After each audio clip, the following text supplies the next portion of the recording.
ආයුබෝවන් දරුවනේ. අද මම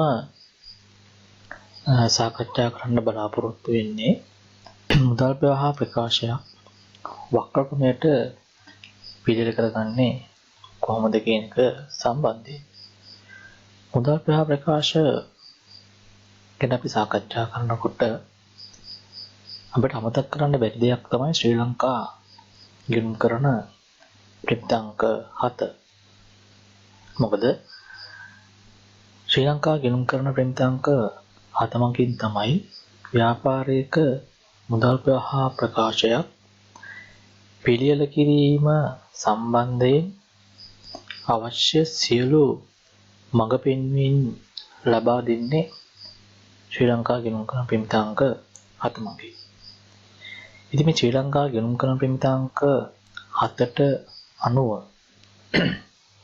අපි මුදල් ප්‍රවාහ ප්‍රකාශයක් පිළියෙල කර ගැනීම කරන්න වෙනවා. ඉතින්දී මේ ප්‍රමිතියට අනුව අපි මුදල් ප්‍රවාහ ප්‍රකාශයක් පිළියෙල කිරීම හෙවත් ව්‍යාපාරයක යම් ගිණුම් කාලච්ඡේදයක තුල සිදු මුදල් ප්‍රවාහය වාර්තා කිරීම සඳහා අපිට භාවිතා කළ හැකි ක්‍රම දෙකක් හඳුනාගත හැකියි.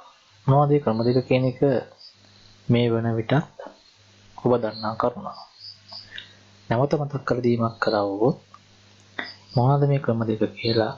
එකක් තමයි සෘජු ක්‍රමය, අනිත් එක තමයි වක්‍ර ක්‍රමය. ඉතින් මෙතෙන්දී සෘජු ක්‍රමය යටතේ මුදල් ප්‍රවාහ ප්‍රකාශයක් පිළියෙල කිරීම සිදු කරන්නේ කොහොමද කියන එක සම්බන්ධයෙන් මීට පෙර අපි සාකච්ඡා කරලා තියෙනවා. ඉතින් මෙතෙන්දී මේ සෘජු ක්‍රමය සහ වක්‍ර ක්‍රමය අතර වෙනස නිර්මාණය වෙන්නේ මොකක් නිසාද කීවොත් විශේෂයෙන්ම සෘජු ක්‍රමය සහ වක්‍ර ක්‍රමය අතර වෙනසක් නිර්මාණය වෙන්නේ මෙහෙයුම් කටයුතු. එහෙම නැත්නම් අපි කියන මෙහෙයුම් ක්‍රියාකාරකම්. මෙහෙයුම් ක්‍රියාකාරකම් වලින් ව්‍යාපාරයක් තුල ජනනය වන මුදල් ප්‍රවාහය ගණනය කරන ආකාරය මත තමයි මේ සෘජු ක්‍රමය එහෙම නැත්නම් වක්‍ර ක්‍රමය වශයෙන් කොටස් දෙකක් යටතේ ක්‍රම දෙකක් යටතේ මුදල් ප්‍රවාහ වාර්තා කිරීම තුල වෙනස්කම් නිර්මාණය වෙන්නේ. ඉතින් මේක අපි බලමු කොහොමද මේක සිදු වෙන්නේ කියලා. ඊට කලින් මීට පෙර අපි සාකච්ඡා කරලා තියෙන විශේෂ කරුණු වෙත නැවත පොඩි ප්‍රවේශයක් අරගෙන යමු. මොකද ඔබට මේ වන විට සමහර විශේෂ කරුණු මඟ හැරලා ඇති, අමතක වෙලා ඇති. ඒ නිසා ඒවා නැවත මතක් කර ගැනීම සඳහා නැවත පුනරීක්ෂණයක් කරලා අපි වක්‍ර ක්‍රමයේ යටතේ මුදල් ප්‍රවාහ ප්‍රකාශයක් පිළියෙල කරන්නේ කොහොමද කියන එක සම්බන්ධයෙන් පැහැදිලි අවබෝධයක් ලබා ගමු. ඉතින් මෙතෙන්දී මුදල් ප්‍රවාහ ප්‍රකාශ ගැන සාකච්ඡා කරනකොට අපිට අමතක කරන්න බැරි දෙයක් තමයි ප්‍රතිඅංක 7. ශ්‍රී ලංකා ගිණුම් කරන ප්‍රතිඅංක 7 තමයි අපිට ව්‍යාපාරයක මුදල් ප්‍රවාහ ප්‍රකාශයක් පිළියෙල කිරීම සඳහා අවශ්‍ය සියලුම මඟ පෙන්වීම් කරන්නේ මෙන්න මේ ශ්‍රී ලංකා ගිණුම් කරන ප්‍රතිඅංක 7 මගින්. මේ ශ්‍රී ලංකා ගිණුම් කරන ප්‍රතිඅංක 7 අපිට ඒ නිසා වැදගත් වෙනවා ව්‍යාපාරයක මුදල් ප්‍රවාහ ප්‍රකාශයක් පිළියෙල කිරීම සම්බන්ධයෙන්. එතකොට මේ ශ්‍රී ලංකා ගිණුම් කරන ප්‍රතිඅංක 7 අරමුණ මොකක්ද කියලා අපි හඳුනා ගත්තොත් ඇයි මේ ප්‍රමිතිය අපිට මුදල් ප්‍රවාහ ප්‍රකාශ වලදී වැදගත් වෙන්නේ කියන එක සඳහා ඍජු පිළිතුරක් ලබා ගැනීමේ හැකියාවක් තියෙනවා. ශ්‍රී ලංකා ගිණුම් කරන ප්‍රතිඅංක 7හි අර වෙන්න මේ ව්‍යාපාරයක මූල්‍ය ප්‍රකාශන ප්‍රයෝජනයට ගන්න විවිධ පාර්ශවයන් ඉන්නවා. ඔවුන් වෙන්න මේ ව්‍යාපාරයක මේ මූල්‍ය ප්‍රකාශන පරිහරණය කරලා ඔවුන්ට අවශ්‍ය විවිධ තීරණ ගැනීම විවිධ නිගමන වලට එළඹීම් සිදු කරනවා. මෙන්න මෙතෙන්දී ව්‍යාපාරයක යම් කාලච්ඡේදයක් තුළ සිදු වෙලා තියෙන මුදල් සහ මුදල් හා සමාන දෑවල සිදු වෙනස් වීම මෙහෙයුම් ආයෝජන හා මූල්‍ය ක්‍රියාකාරකම් වශයෙන් වර්ග කරලා මුදල් ජනනය වූ ආකාරය සහ නැත්නම් මුදල් ව්‍යාපාරයට ගලාගෙන ආපු ආකාරය සහ ඒවා ව්‍යාපාරයෙන් පිටතට ගලාගෙන ගිය ආකාරය පිළිබඳව ඔවුන්ට පැහැදිලි අවබෝධයක් ලබා ගැනීමේ අවශ්‍යතාවයක් තියෙනවා. ඔවුන් ලබා ගන්නා තීරණවල නිවැරදිතාවය තහවුරු කර ගැනීම සඳහා. අන්න ඒ නිසා මේ ප්‍රමිතියේ අරමුණ වෙලා තියෙන්නේ මෙන්න මේ විදිහට ව්‍යාපාරයක මේ මූල්‍ය ප්‍රකාශන ප්‍රයෝජනයට ගන්නා පාර්ශවයන්ගේ ආර්ථික තීරණ ගැනීමේ කාර්යභාරය පහසු කර ගැනීම සහ ඒ සඳහා ප්‍රයෝජනවත් වන ආකාරයට ව්‍යාපාරයක යම් කාලච්ඡේදයක් තුළ ව්‍යාපාරයේ මුදල් සහ මුදල් හා සමාන දෑවල සිදු වූ වෙනස් වීම මෙහෙයුම් ආයෝජන හා මූල්‍ය ක්‍රියාකාරකම් වශයෙන් වර්ගීකරණය කරලා ඒ මුදල් සහ මුදල් හා සමාන දෑ ජනනය වූ ආකාරයත් ඒවා විධිමත්ව භාවිතයට අරගෙන තියෙන ආකාරයත් නිරූපණය වන පරිදි අර්ථවත් ප්‍රකාශනයක් සකස් කරලා ඉදිරිපත් කිරීමට අවශ්‍ය මඟ පෙන්වීම තමයි මේ ශ්‍රී ලංකා ගිණුම් කරන ප්‍රමිතාංක 7 ප්‍රධානම අරමුණ වෙලා තියෙන්නේ. සරලව කිව්වොත් ව්‍යාපාරයක මුදල් ප්‍රවාහ ප්‍රකාශය පිළියෙල කරලා මූල්‍ය ප්‍රකාශන ප්‍රයෝජනවත් වන මූල්‍ය ප්‍රකාශන ප්‍රයෝජනයට ගන්න පාර්ශවයන්ගේ අවශ්‍යතාවයන් ඉටු කරලීම සඳහා මෙන්න මේ මුදල් ප්‍රවාහ ප්‍රකාශයක් සම්පාදනය කර දීමට අවශ්‍ය මඟ පෙන්වීම තමයි මේ ප්‍රමිතියේ ප්‍රධානම අරමුණ වෙලා තියෙන්නේ. ඒ නිසා මුදල් ප්‍රවාහ ප්‍රකාශ පිළියෙල කිරීම සඳහා අපිට අත්‍යවශ්‍යම වන ගිණුම් කරන ප්‍රමිතිය තමයි ශ්‍රී ලංකා ගිණුම් කරන ප්‍රමිතාංක 7. ඉතින් සාමාන්‍යයෙන් අපි ප්‍රමිතියක් ඉගෙන ගන්නකොට මේ ප්‍රමිතිය යටතේ අපි ඉගෙනගත යුතු කාරණා කීපයක් තියෙනවා. ඕනම ප්‍රමිතියක් අපි ඉගෙන ගන්නකොට ශ්‍රී ලංකා ගිණුම් කරන ප්‍රමිතාංක 7 විතරක් නෙමෙයි මීට පෙර අපි සාකච්ඡා කරලා තියෙන ශ්‍රී ලංකා ගිණුම් කරන ප්‍රමිතාංක 1 ශ්‍රී ලංකා ගිණුම් කරන ප්‍රමිතාංක 2 වගේ ප්‍රමිත ගත්තොත් එහෙම ඊට අමතරව ශ්‍රී ලංකා ගිණුම් කරන ප්‍රමිතාංක 16 ඊළඟට ශ්‍රී ලංකා මූල්‍ය වාර්තාකරණ ප්‍රමිතාංක 17 නැත්නම් කල්බදු ප්‍රමිතිය මේ වගේ ප්‍රමිති සාකච්ඡා කරනකොට අපි සැලකිල්ලට ගත්ත කාරණා කීපයක් තියෙනවා. මොකද ප්‍රමිතියක් සාකච්ඡා කරනකොට ඒ යටතේ අපි අවධානය යොමු කළ යුතු අධ්‍යයනය කළ යුතු කාරණා කීපයක් තියෙනවා. එක තමයි ප්‍රමිතිය අරමුණ අපි දැනගන්න ඕනේ. ප්‍රමිතියේ පරමාර්ථය අපි අධ්‍යයනය කරනවා. දැන් අපි LKS 7 කියන ප්‍රමිතියේ පරමාර්ථය අපි හඳුනාගත්තා. ඊට අමතරව මේ ප්‍රමිතියකින් ආවරණය වන විෂයපතය මොකක්ද කියන එක සම්බන්ධයෙන් අපි අවබෝධයක් ලබා ගන්න ඕනේ.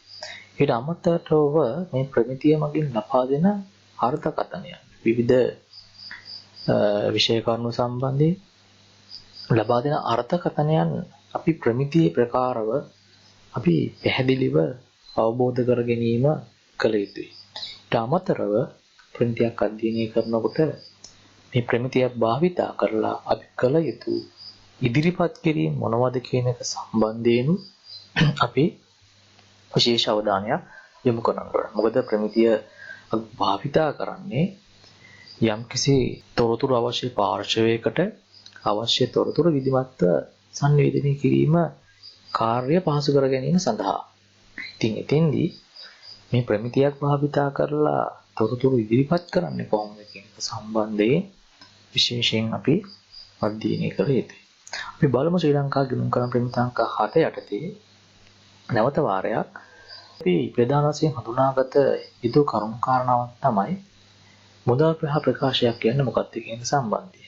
නැවත වාරයක් සරලව මතක් කර දීමක් කරවුවොත් මුදල් ප්‍රකාශයක් කියන්නේ ඔබට දැන් දිස්සෙනවා ඇති මුදල් ප්‍රකාශයක් කියන්නේ මොකක්ද කියලා. මුදල් ප්‍රකාශයක් කියලා අපි කියන්නේ මෙන්න මේ ව්‍යාපාරයක කිසියම් කාලච්ඡේදයක් තුළදී මුදල් සහ මුදල් හා සමාන දෑ උපයාගත් ආකාරයත් උපයාගත් මුදල් භාවිතා කළ ආකාරයත් අර්ථවත් ආකාරයකට නිරූපණය කිරීම සඳහා පිළියෙල කරනු ලබන ගිණුම් වාර්තාව මුදල් ප්‍රවාහ ප්‍රකාශයක් ලෙස අපිට හඳුන්වා දෙන්න පුළුවන්. එතකොට මේ මුදල් ප්‍රවාහ ප්‍රකාශයක් තුලින් එහෙනම් අපි අනාවරණය කරන්නේ ව්‍යාපාරයක මුදල් සහ මුදල් හා සමාන දෑ උපයාගත් ආකාරය සහ එම උපයාගත් මුදල් භාවිතා කළ ආකාරය තමයි අපි මුදල් ප්‍රකාශයක් තුළින් අපි අනාවරණය කරන්නේ. ඉතින් මෙතෙන්දී මුදල් ප්‍රකාශයක් යන්නට තව වඩාත් හොඳ අර්ථවත් වූ නිර්වචනයක් අපි ලබා දෙන්න පුළුවන්.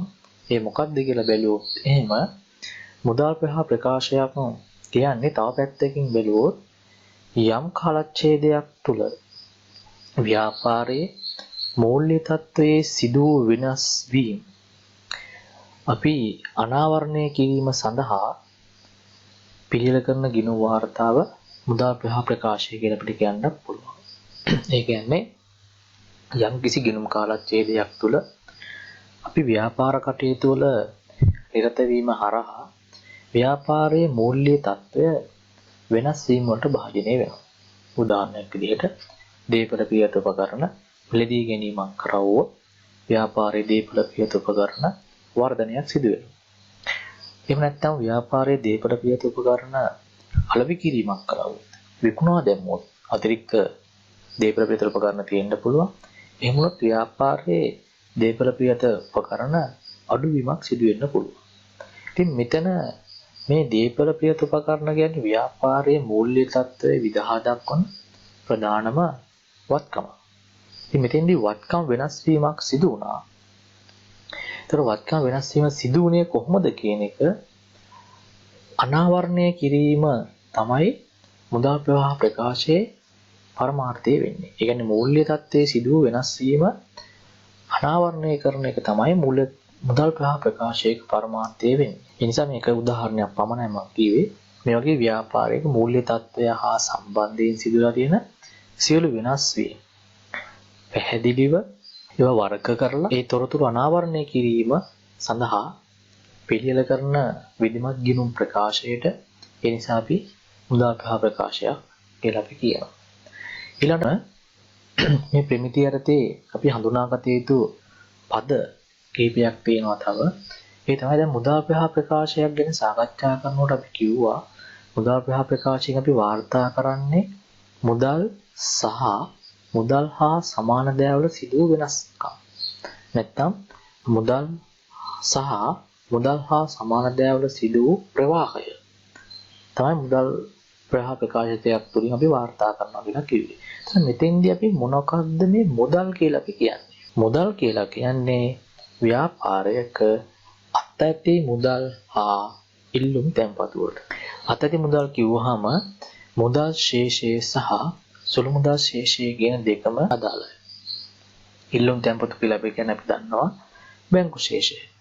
ජංගම ගිණුමේ තියෙන බැංකු ශේෂය. මේවට අපි මුදල් කියලා කියන්නේ. මේවා පූර්ණ ද්‍රව්‍යශීලතාවයකින් යුක්තයි කියන අදහසේ තමයි අපි ඉන්නේ මේ මුදල් කියන අයිතමයන් ගත්තොත්. ඊළඟට අපි බලමු මුදල් හා සමාන දෑ කියන්නේ මොකක්ද? මුදල් හා සමාන දෑ. එතකොට මේ තමයි මුදල්. එතන මෙව්වට සමාන දෑ.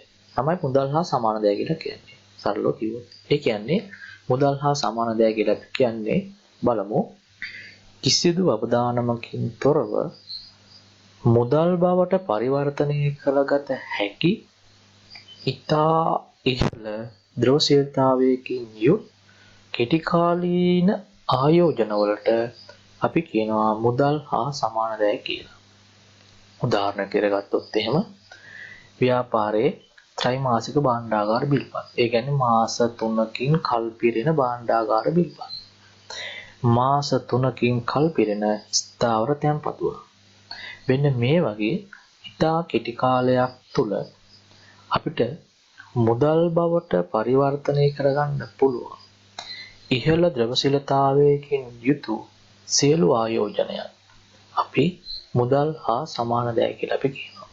ඒතර මුදල් ප්‍රවාහ ප්‍රකාශයක් තුළින් අපි අනාවරණය කරන්නේ ඉදිරිපත් කරන්නේ ව්‍යාපාරයේ මුදල් වල සිදු ප්‍රවාහය විතරක් නෙවෙයි මුදල් හා සමාන දෑ කියන දෙකේම සිදු ප්‍රවාහය තමයි මුදල් ප්‍රවාහ ප්‍රකාශයක් තුළින් අපි අනාවරණය කරන්නේ. right. ඒතර මෙතෙන්දී වෙන්න මේ මුදල් සහ මුදල් හා සමාන දෑවල ප්‍රවාහය අපි මුදල් ප්‍රවාහ ප්‍රකාශයකින් අපි අනාවරණය කරනකොට අපි දැනගත යුතු අනිත් කාරණේ තමයි මොකද්ද මේ ප්‍රවාහයක් කියන්නේ කියන එක. මොකද්ද මේ මුදල් ප්‍රවාහයක් කියන්නේ කියන එක අපි හඳුනාගත්තොත් මුදල් ප්‍රවාහය කියලා අපි කියන්නේ මෙන්න මේ ව්‍යාපාරයක යම් කාල සීමාවක් තුල මුදල් සහ මුදල් හා සමාන දෑ ආයතනයේ තුලට ගලාගෙන ඒම් හා ආයතනයෙන් පිටතට ගලාගෙන යෑම කියන මේ ඒම් සහ යෑම කියන ප්‍රවාහයට අපි කියනවා මුදල් ප්‍රවාහය කියලා.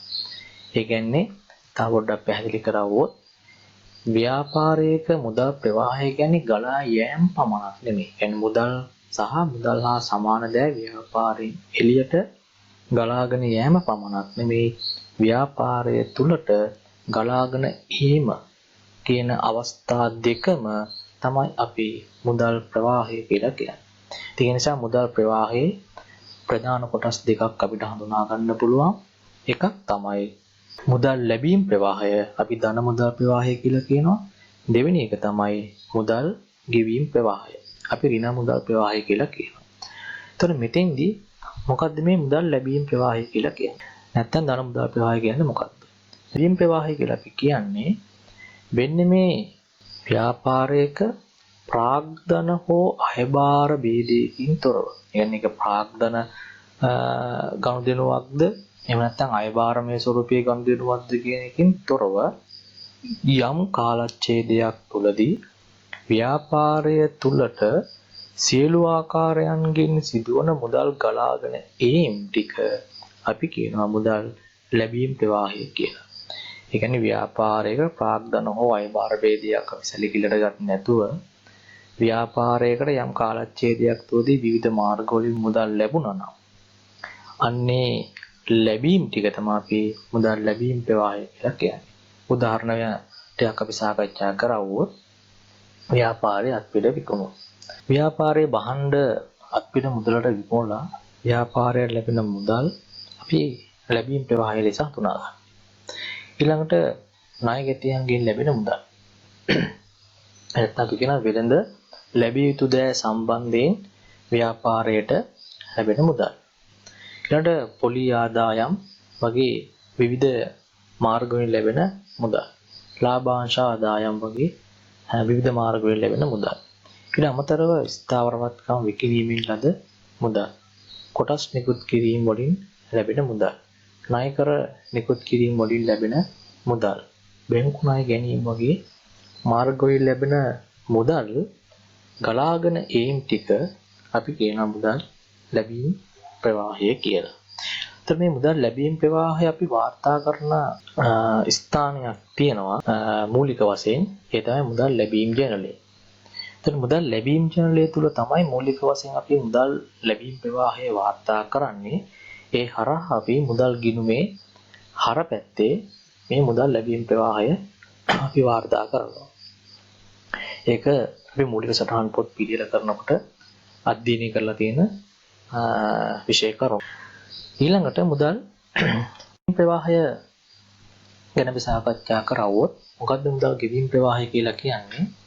ප්‍රාග්ධන හෝ අයබාර ભેදයකින් තොරව යම් කාලච්ඡේදයක් තුලදී ව්‍යාපාරයෙන් පිටතට සියලු ආකාරයෙන් සිදුවන මුදල් ගලාගෙන යෑම ටික අපි කියනවා මුදල් ගෙවීම් ප්‍රවාහය කියලා. නැත්නම් ඍණ මුදල් ප්‍රවාහය කියලා. ඒ කියන්නේ ව්‍යාපාරයක යම් කාලච්ඡේදයක් තුළ විවිධ කාරණා සම්බන්ධයෙන් ව්‍යාපාරයෙන් පිටතට මුදල් කාන්දු වෙනවා. මුදල් ව්‍යාපාරයෙන් පිටතට ගලාගෙන යනවා. මෙන්න මේකට තමයි අපි කියන්නේ මුදල් ගෙවීම් ප්‍රවාහය කියලා. උදාහරණ වශයෙන් අපි කාරණා ටිකක් සලකා බැලුවොත් අත්පිට ගැනුම් ගන්න පුළුවන්. ණය හිමි ගෙවීම් ගන්න පුළුවන්. ඊළඟට වේදන් සඳහා ගෙවීම්. ලාභාංශ ගෙවීම්. ඊළඟට ස්ථාවර වටකම් මිලදී ගැනීම සඳහා කරන ගෙවීම්. වර්ණීය කොටස් නිදහස් කිරීම සඳහා කරන ගෙවීම්. ණයකර නිදහස් කිරීම සඳහා කරන ගෙවීම්.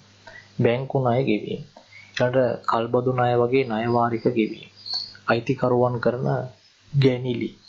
මෙන්න මේ වගේ දේවල් අපිට හඳුනා ගන්න පුළුවන්. මේ වගේ දේවල් හරහා මෙවැනි ගනුදෙනු හරහා ව්‍යාපාරයෙන් පිටතට මුදල් ගලාගෙන යෑම ටික අපිට හඳුනා ගන්න පුළුවන් මුදල් ගෙවීම් ප්‍රවාහයේ වශයෙන්. ඉතින් මේ ආකාරයට ව්‍යාපාරයක යම් කාලච්ඡේදයක් තුළ සිදුවන මුදල් ගෙවීම් ප්‍රවාහයට උදාහරණ අපිට හඳුනා ගන්න පුළුවන්. ඉතින් මේ මුදල් ගෙවීම් ප්‍රවාහය ගත්තොත් නැත්නම් මේ මුදල් ගෙවීම හා සම්බන්ධ ගනුදෙනු ගත්තොත් මේවා මූලික වශයෙන් අපි ව්‍යාපාරයක පොත්පත්වල සටහන් කර ගැනීමක් කරනවා මුදල් ප්‍රවාහ ප්‍රකාශය පිළියෙල කිරීමට පෙර. ඒ කොතනද කියලා කිව්වොත් ඒ තමයි මුදල් ගෙවීම් ජර්නලය. මුදල් ගෙවීම් ජර්නලය තුළ තමයි මූලික වශයෙන් මේ මුදල් ගෙවීම් ප්‍රවාහය අපි සටහන් කර ගැනීම කරන්නේ. මුදල් ගෙවීම් ජර්නලය තුළ සටහන් කරගන්න මේ ගනුදෙනු අපි මුදල් ගිණුම තුළ මුදල් පාලන ගිණුම තුළ අපි බැර පැත්තේ සටහන් කර ගැනීම කරනවා. ඉතින් ඔයාලට පොඩි අවබෝධයක් ලබා දෙන්න මම ඉතින් කැමතියි. ඒ තමයි මෙන්න මේ මුදල් ගිණුම තුළ සටහන් කරන මේ මුදල් ලැබීම් ටික සහ මේ මුදල් ගෙවීම් ටික තමයි අපි මුදල් ප්‍රවාහ ප්‍රකාශයක් තුළ අපි සටහන් කරනු ලබන්නේ. අපි ඉදිරියේදී සාකච්ඡා කරමු ගැන. නමුත් ඉතින්දී ශිෂ්‍යයෙකුට ගැටලුවක් එන්න පුළුවන්. මුදල් ගිණුම තුළ මේ තොරතුරු සටහන් කරනවා නම් ඇයි අපි නැවත වාරයක් මේවා මුදල් ප්‍රවාහ ප්‍රකාශයක් තුළ සටහන් කරන්නේ කියලා. ඒකට පිළිතුරක් ඉදිරි මේ සාකච්ඡා කරන විෂය කරුණු සමග ඔබට ලබා ගන්න පුළුවන්. right අපි ඊළඟට මුදල් ප්‍රවාහයක් නොවන ගනුදෙනු මොනවද කියන එකත් මෙතෙන්ද අපි විශේෂයෙන් හඳුනා ගන්න ඕනේ මේ ප්‍රමිතිය යටතේම. මොකද මුදල් ප්‍රවාහය තමයි අපි මුදල් ප්‍රවාහ ප්‍රකාශය තුළ වාර්තා කරන්නේ. නමුත් මුදල් ප්‍රවාහයක් නොවන ගනුදෙනු ව්‍යාපාරය තුළ සිදු වෙනවා මූල්‍යමය ස්වරූපයෙන්. ඒවා අපි මූල්‍ය ප්‍රකාශන තුළ වාර්තා කරනවා. නමුත් මේ මුදල් ප්‍රවාහයක් නොවන ගනුදෙනු අපි ව්‍යාපාරයේ ගිණුම් පොත්පත්වල වගේම අනිකුත් මූල්‍ය ප්‍රකාශන වල වාර්තා කරාට ඒවා මුදල් ප්‍රවාහ ප්‍රකාශයක් තුළ අපි වාර්තා කරන්න යන්නේ නැහැ. මොකද අපි මුදල් ප්‍රවාහ ප්‍රකාශයක් පිළියෙල කරන්නේ මුදල් පදනමට. ඒතර මුදල් ප්‍රවාහයක් නොවන ගනුදෙනු හරහා ගනුදෙනු තුලින් මුදල් පදනම විද්‍යාමාන වෙන්නේ නැහැ. ඒ නිසා අපි මුදල් ප්‍රවාහයක් නොවන ගනුදෙනු මුදල් ප්‍රවාහ ප්‍රකාශයක් තුළ අපි වාර්තා කිරීමට යොමු වෙන්නේ නැහැ. ඒක අපි දැනගන්න ඕන මුදල් ප්‍රවාහ ප්‍රකාශයක් පිළියෙල කරනකොට කලින්ම මුදල් ප්‍රවාහයක් නොවන ගනුදෙනු මොනවද කියන එක. මුදල් ප්‍රවාහයක් නොවන ගනුදෙනු කියලා කියන්නේ ව්‍යාපාරයක යම් කාලච්ඡේදයක් තුළ සිදු කරන ප්‍රාග්ධන හා අයබාර ස්වරූපයක් ගනු ලැබුවට මූල්‍යමය ස්වරූපයක් ගනු ලැබුවට ව්‍යාපාරයෙන් පිටතට මුදල් ගලාගෙන යෑමක් හෝ ව්‍යාපාරයෙන් ඇතුළට මුදල් ගලාගෙන ඒමක් දක්නට නොලැබෙන සියලුම ගනුදෙනු අපි මුදල් ප්‍රවාහයක් නොවන ගනුදෙනු කියලා කියනවා. ඒ කියන්නේ ප්‍රාග්ධනමය ස්වරූපයෙන් සහ අයබාරමය ස්වරූපයෙන් ව්‍යාපාරය තුළ මූල්‍යමය ස්වරූපයක් ගනුදෙනු සිදු වෙනවා. නමුත් මේවා හරහා ව්‍යාපාරයේ ඇතුළට මුදල් ගලාගෙන ගියමක් ඉන්නේ නැත්තම් මේවා හරහා ව්‍යාපාරයෙන් පිටතට මුදල් ගලාගෙන යෑමක් සිදු වෙන්නේ නැත්තම් අන්න එවැනි ගනුදෙනු තමයි මුදල් ප්‍රවාහයක් නොවන ගනුදෙනු කියලා අපි කියන්නේ. දැන් උදාහරණ වශයෙන් අපි ටිකක් හඳුනා ගත්තොත් එහෙම කල්බදු යටතේ දීපල නැත්තම් වත්කම් අත්පත් කර ගැනීම. ඒතර කල්බදු ක්‍රමය යටතේ අපි වත්කමක් අත්පත් කරගත්තාම ව්‍යාපාරයට වත්කමක් ලැබුණට ව්‍යාපාරයෙන් පිටතට මුදල් ගලාගෙන යාමක් සිදු වෙන්නේ නැහැ. හැබැයි මෙතෙන්දී පොඩි ගැටලුවක් තියෙනවා. ළමයින්ට ප්‍රශ්නයක් එන්න පුළුවන්. කල්බදු පදනම යටතේ වත්කමක් අත්පත් කර ගන්නකොට ගෙවන මූලික ගෙවීම හරහා මුදල් ප්‍රවාහයක් සිදු වෙනවා. ඒවා අපි ආයෝජන ක්‍රියාකාරකම් යටතේ ඉදිරියට අපි සාකච්ඡා කරනවා වාර්තා කළ යුතුයි. නමුත් කල්බදු ණය හිමි වටිනාකම කිසිසේත්ම එතෙන්දී මුදල් ප්‍රවාහයක් සිදු නොවන නිසා අපි මුදල් ප්‍රවාහ ප්‍රකාශයක් තුළ වාර්තා කරන්න යන්නේ නැහැ. ඊළඟට ප්‍රසාද ගුලස් නිකුත් කිරීම. දැන් ප්‍රසාද ගුලස් නිකුත් කිරීම හරහා වෙන්නේ ව්‍යාපාරයේ සංචිත ප්‍රාග්ධනිත වීමක් තමයි ප්‍රසාද ගුලස් නිකුත් කිරීම හරහා සිදු වෙන්නේ. ඒ නිසා එතෙන්දී මුදල් ප්‍රවාහයක් වෙන්නේ නැහැ. ඊළඟට වර්ණීය කොටස් ප්‍රාග්ධනය ස්කන්ධ කොටස් ප්‍රාග්ධනය බවට පරිවර්තනය කරන්න පුළුවන්. කොටස් හිමියන්ගේ ඉල්ලීම පරිදි සහ අධ්‍යක්ෂකවරුන්ගේ තීරණයන් මත මේ කාර්යය කරන්න පුළුවන්. එතෙන්දී අර හිමිකමේ මාරු වීමක් සිදු වෙනවා නිසා ණය ප්‍රාග්ධනය හිමිකම් ප්‍රාග්ධනය බවට පරිවර්තනය වෙනවා මිසක් මුදල් ප්‍රවාහයක් වෙන්නේ නැහැ. එහෙනම් ලාභ කොටස් සංචිත වලට මාරු කරන්න පුළුවන්. ඒ කියන්නේ සමාගමක ලාභය අපි දන්නවා සම්පූර්ණයෙන්ම උපයා ගන්න ලාභේ ලාභාංශ වශයෙන් බෙදා හරින්නේ. මේකින් කොටස සමාගමේ අනාගත අභිවෘද්ධිය උදෙසා සහ විශේෂ කාරණා සම්බන්ධයෙන් ව්‍යාපාරය තුළ රඳවා ගන්නවා. ඒක අපි කියන සංචිත කියලා. ඉතින් ව්‍යාපාරයේ ලාභ කොටස් සංචිත වලට මාරු කිරීම මුදල් ප්‍රවාහයක් නොවන ගනුදෙනු ලෙස තමයි අපි සැලකිල්ලට ගන්නේ. ඊළඟට තව උදාහරණයක් වශයෙන් ගන්න පුළුවන් සාමාන්‍ය හෝ වර්ණීය කොටස් සඳහා යෝජිත ලාභාංශ ප්‍රකාශයටපත් කිරීම. ඒ කියන්නේ ලාභාංශ යෝජනා කිරීම යෝජිත ලාභාංශ කියලා අපි කියන්නේ ලාභාංශ ගෙවීම යෝජනා කිරීම. ඒතර ලාභාංශ ගෙවන්න යෝජනා කරාට අධ්‍යක්ෂකවරු මහා සභාව රැස්වීමේදී මෙන්න මේ සාමාන්‍ය කොටස් සහ වර්ණීය කොටස් හිමියන් සඳහා හිග ලාභාංශ ගෙවා දැමීම සඳහා යෝජනා ඉදිරිපත් කරනවා මහා සභාව රැස්වීමේදී.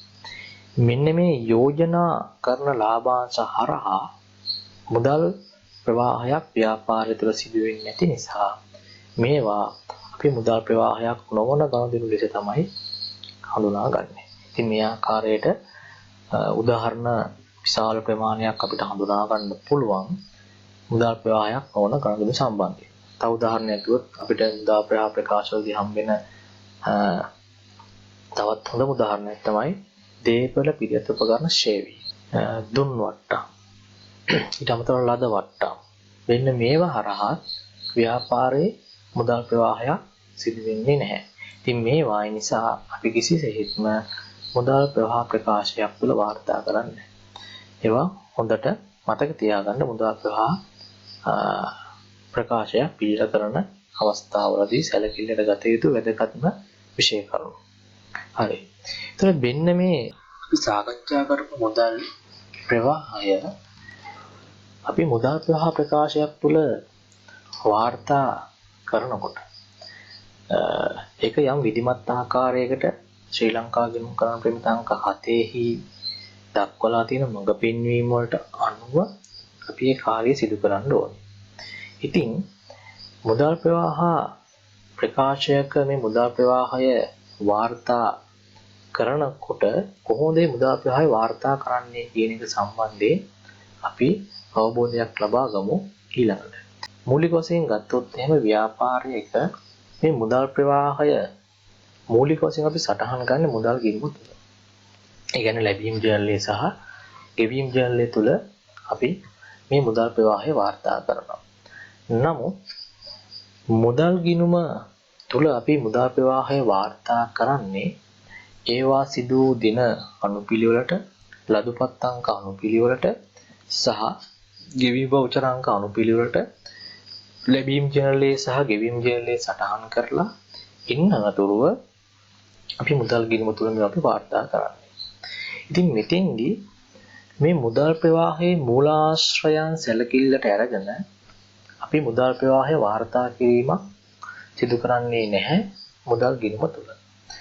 මොකද මේ මුදල් ප්‍රවාහය ගත්තාම ව්‍යාපාරයේ මුදල් ලැබීම් ටික සහ ව්‍යාපාරයේ මුදල් ගෙවීම් ටික ගත්තාම මේ මුදල් ලැබීම් ටික සහ ගෙවීම් ටික මූලාශ්‍ර තුනක් ඔස්සේ තමයි ප්‍රධාන වශයෙන් මේ මුදල් ප්‍රවාහය සිදු වෙන්නේ. මොනවද මේ මූලාශ්‍ර තුන කියලා අපි ගත්තොත් එහෙම හඳුනාගත්තොත් එහෙම එක තමයි මෙන්න මේ මෙහෙයුම් කටයුතු. මෙහෙයුම් කටයුතු කියන්නේ ආදායම් උපයා ගැනීම නැත්නම් ලාභය උපයා ගැනීම හා සම්බන්ධ ක්‍රියාකාරකම් ටික.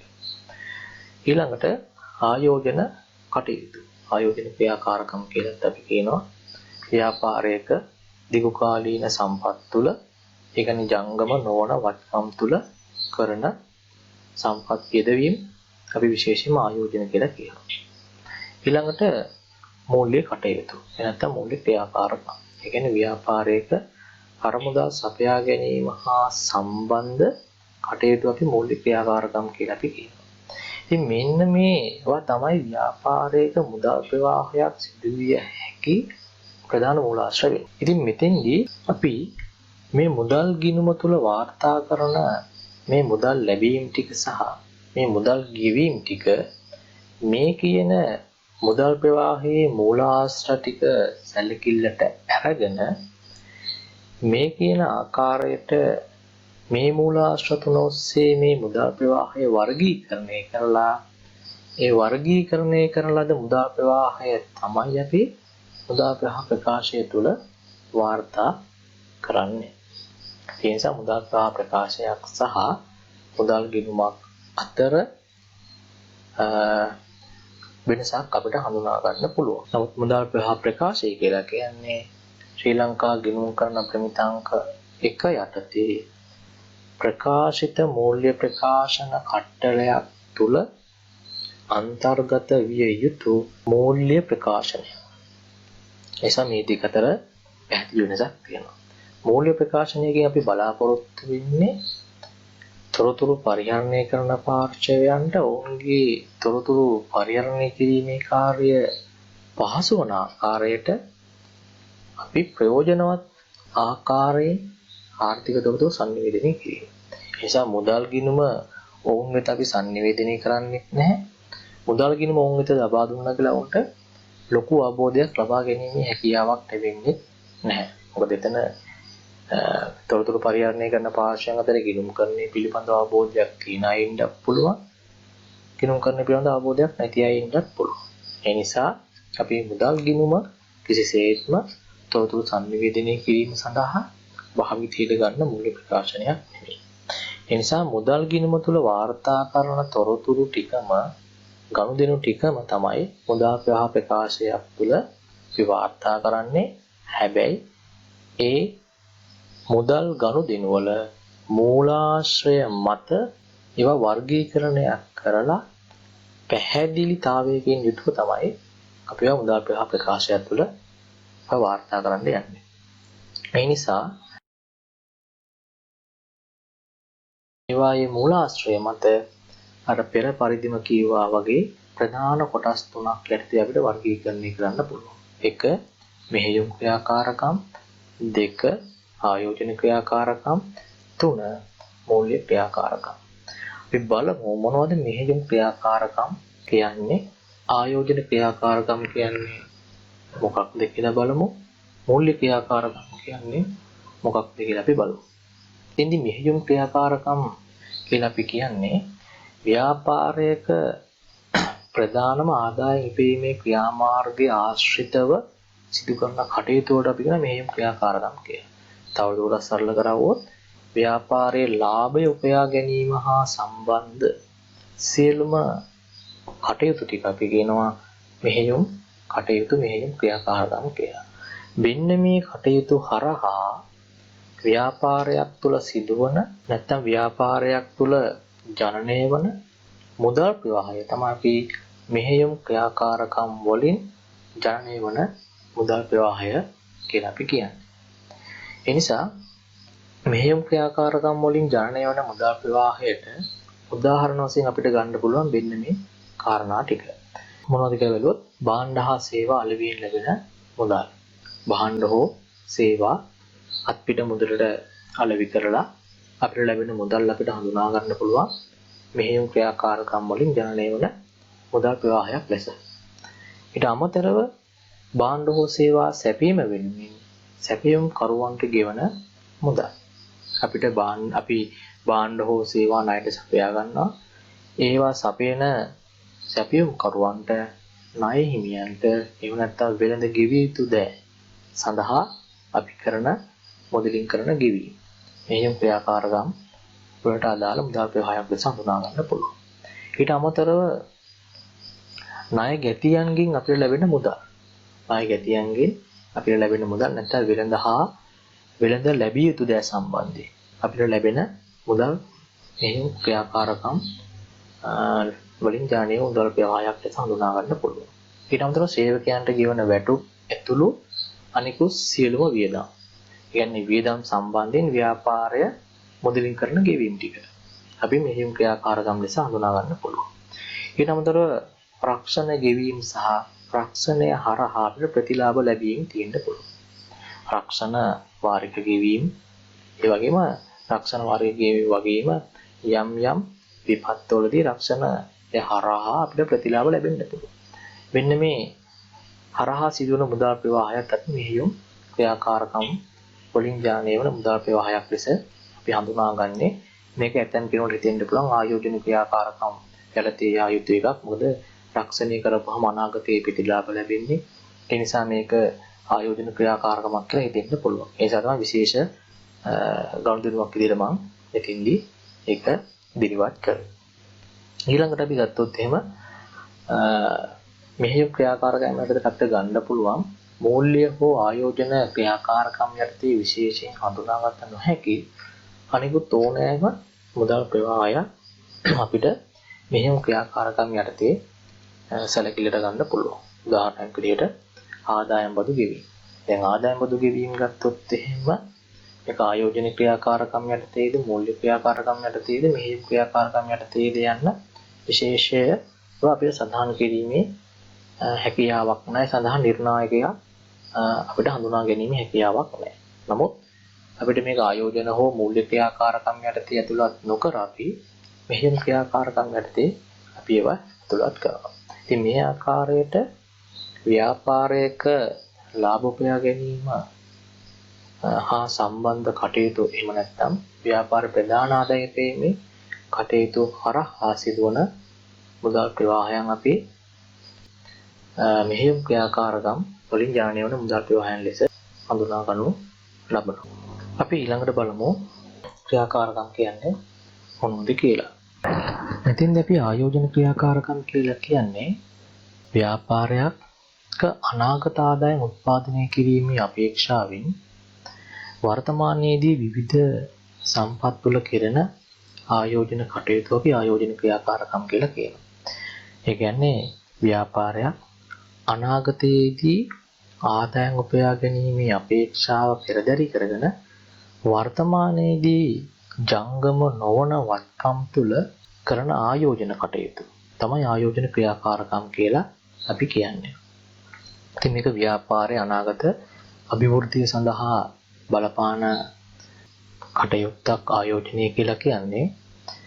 එතකොට ව්‍යාපාරයක මේ ආයෝජන කටයුත්ත හරහා ජනනය වන මුදල් ප්‍රවාහයක් තියෙනවා. මේ ආයෝජන කටයුත්ත හරහා ජනනය වන මුදල් ප්‍රවාහයට තමයි නිසා අපි ආයෝජන ක්‍රියාකාරකම් වලින් ජනනය වන මුදල් ප්‍රවාහය කියලා කියන්නේ. ඉතින් ජංගම නොවන වත්කම් අත්පත් කර ගැනීම සහ ජංගම නොවන වත්කම් විකිණීම තමයි මෙතෙන්දී විශේෂයෙන්ම ආයෝජන ක්‍රියාකාරකම් යටතේ සිදුවන ප්‍රධානම කටයුතු වෙන්නේ. ඉතින් ඒ හරහා මුදල් ජනනය වීම, මුදල් යෙදවීම සිදු වෙනවා. ඒ අපි ආයෝජන ක්‍රියාකාරකම් හරහා ජනනය වන මුදල් ප්‍රවාහය ලෙස හඳුනා ගන්නවා.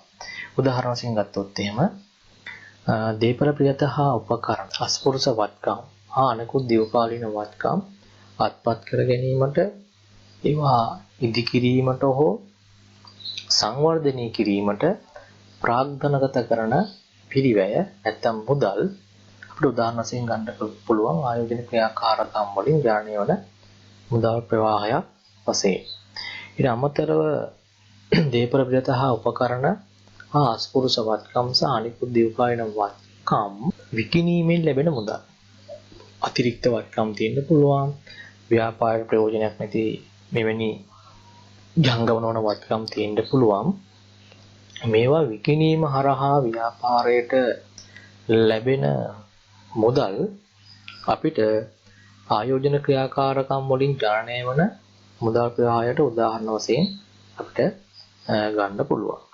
ඊට අමතරව ව්‍යාපාරය වෙනත් ව්‍යාපාරවල ස්කන්ධ කොටස් මිලදී ගන්න පුළුවන්, ණය කර මිලදී ගන්න පුළුවන්. ඒ වගේම බද්ධ ව්‍යාපාරවල හිමිකම තුල ආයෝජනය කරන්න පුළුවන්. ඒ වගේම ඒ කරපු ආයෝජන නැවත විකුණන්න පුළුවන්. ඒ කියන්නේ වෙනත් ව්‍යාපාරයෙන් කොටස් මිලදී ගත්තා නම් ඒ කොටස් ටික අපිට අවශ්‍ය නැත්නම් විකුණන්න පුළුවන්. ඊළඟට බද්ධ ව්‍යාපාරයක ආයෝජන මිලදී ගත්තා නම් අපිට ඒවා විකුණන්න පුළුවන්. අන්නේ ආකාරයට ඒවා මිලදී ගැනීම සඳහා යොමු මුදල් මෙන්ම ඒවා විකිණීම හරහා ව්‍යාපාරයට ලැබෙන මුදල් අපිට ආයෝජන ක්‍රියාකාරකම් වලට උදාහරණ වශයෙන් හඳුනා ගැනීමේ හැකියාවක් තියෙනවා. ඊට අමතරව ව්‍යාපාරය බාහිර සහ අභ්‍යන්තර පාර්ශවයන්ට ණය සහ මුදල් අත්තිකාරම් ලබා දෙන්න පුළුවන්. උදාහරණයක් විදිහට සේවකයෙකුට හදිසි අවස්ථාවකදී ව්‍යාපාරයෙන් ණයක් ලබා දෙන්න පුළුවන්. උදාහරණයක් විදිහට ගත්තොත්. ඒ වගේ බාහිර සහ අභ්‍යන්තර පාර්ශවයන්ට දෙනු ලබන ණය හෝ මුදල් අත්තිකාරම් තුලින් කරන මුදල් ගෙවීම සහ ඒ ණය අපසු අය කර ගැනීම හරහා සිදුවන මුදල් ලැබීම මෙතින්දී ආයෝජන ක්‍රියාකාරකම් ලෙස හඳුනා ගන්නට පුළුවන්. ඊට අමතරව මේ කරලා තියෙන ආයෝජන හරහා මේ සාකච්ඡා කරපු ආයෝජන හරහා ව්‍යාපාරයට පොලි ආදායම් ලැබෙන්න පුළුවන්. ඊළඟ ව්‍යාපාරයේ ලාභාංශ ආදායම් ලැබෙන්න පුළුවන්. ව්‍යාපාරයේ ගොඩනැගිලි වගේ දේවල් කුලිය දීලා දෙනවා ගොඩනැගිලි කුලිය ආදායම් වගේ දේවල් ලැබෙන්න පුළුවන්. මේවා අපි හඳුනා ගන්නවා ආයෝජන ක්‍රියාකාරකම් වලින් ජනනය වන මුදල් ප්‍රවාහයන් ලෙස. ඉතින් මේ විදිහට මහා පරිමාණ ව්‍යාපාර ගත්තම විශාල ප්‍රමාණයේ ආයෝජන කටයුතු අපිට හඳුනා ගන්න පුළුවන්.